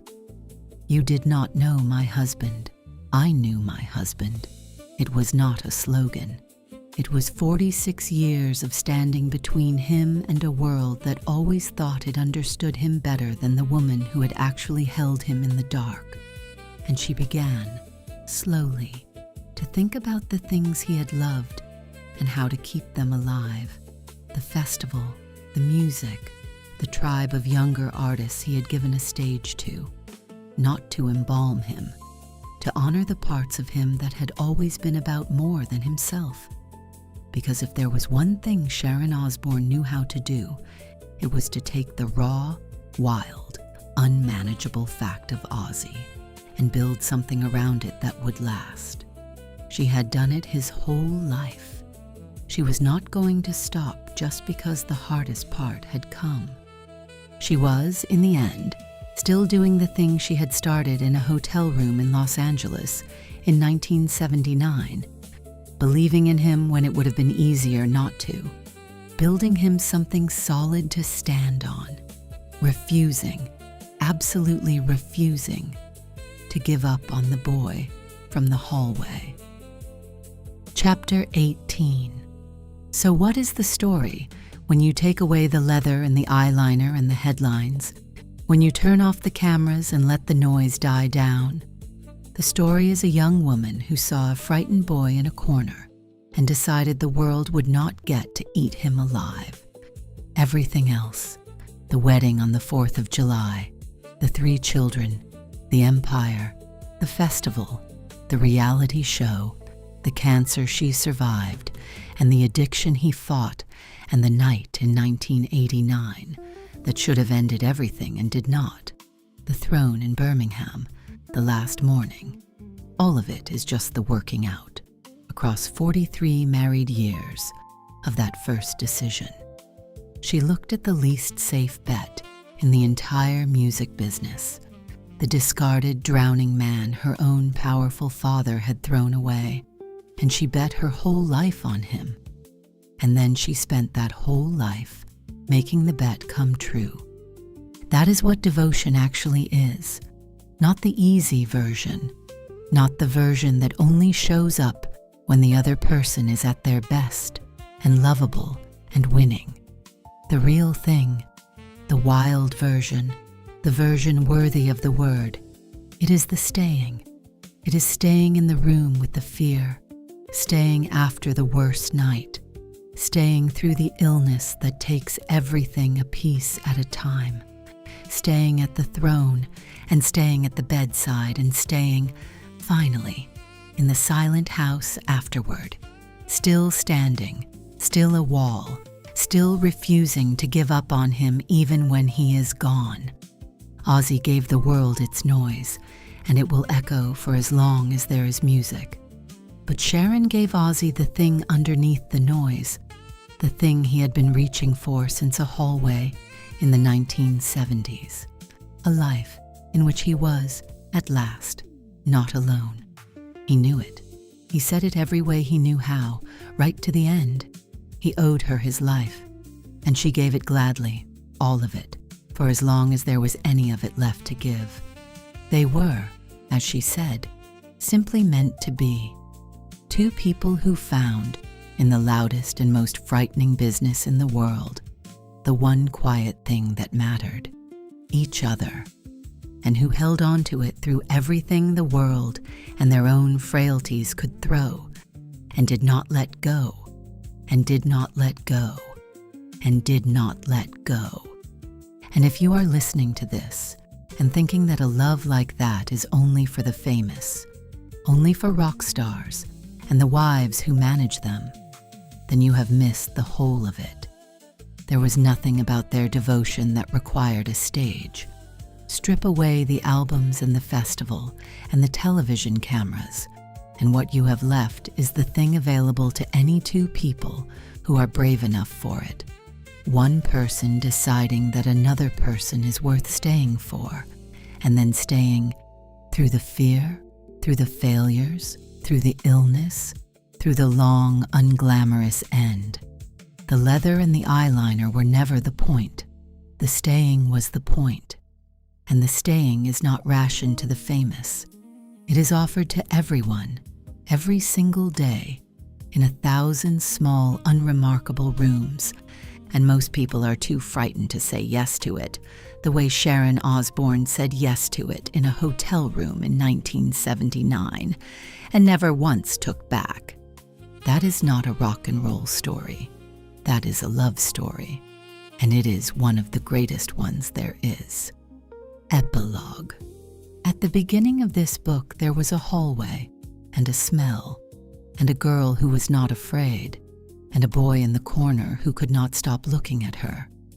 Now at the end, there is a house in the quiet after, and a woman still standing in it, carrying the whole of a life the two of them built together, the noise and the children and the empire and the long, hard, holy work of never giving up on each other.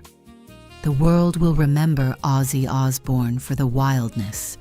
Remember him instead for the devotion. Remember that the frightened boy from Aston lived to be an old man, safe and beloved in his own home, carried in triumph before the whole world at the very end, and that none of it, not one single day of it, would have happened without the woman who knocked on a hotel room door in 1979 and refused to leave. That is the staying we told you to listen for. It was in everything. It was the whole song underneath the song. A love that survived everything. A love that lasted a lifetime. Wild devotion, in the only way the word was ever meant. Rest easy, Ozzy. She's still holding the line. Author's note.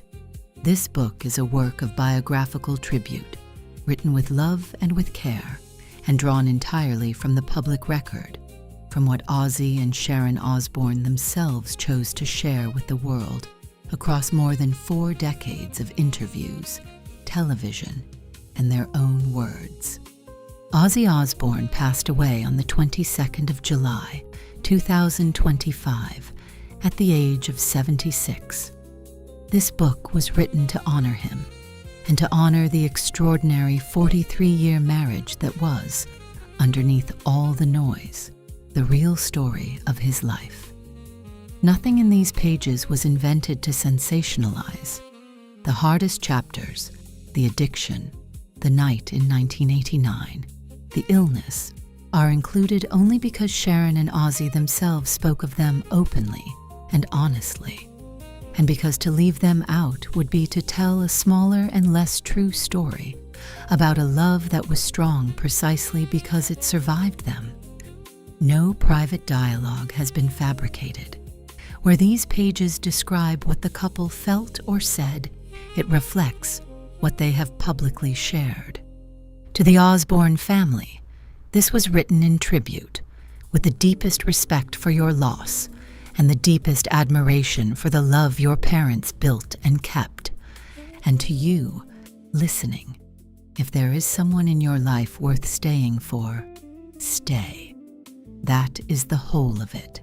That is what they knew. From the Books by Barron Love Stories collection, Love Stories That Inspire. Rest in peace, Ozzy Osbourne, 1948 to 2025. Beloved and not alone. Love is hard. Love is worth it. Love stays. If you have, in the last 2 hours, been reminded of somebody, the person who has stood between you and the world, the one who stayed through your worst night, the one whose name you would call through the house, do not wait. Call them, text them, pull the car over, and dial the number.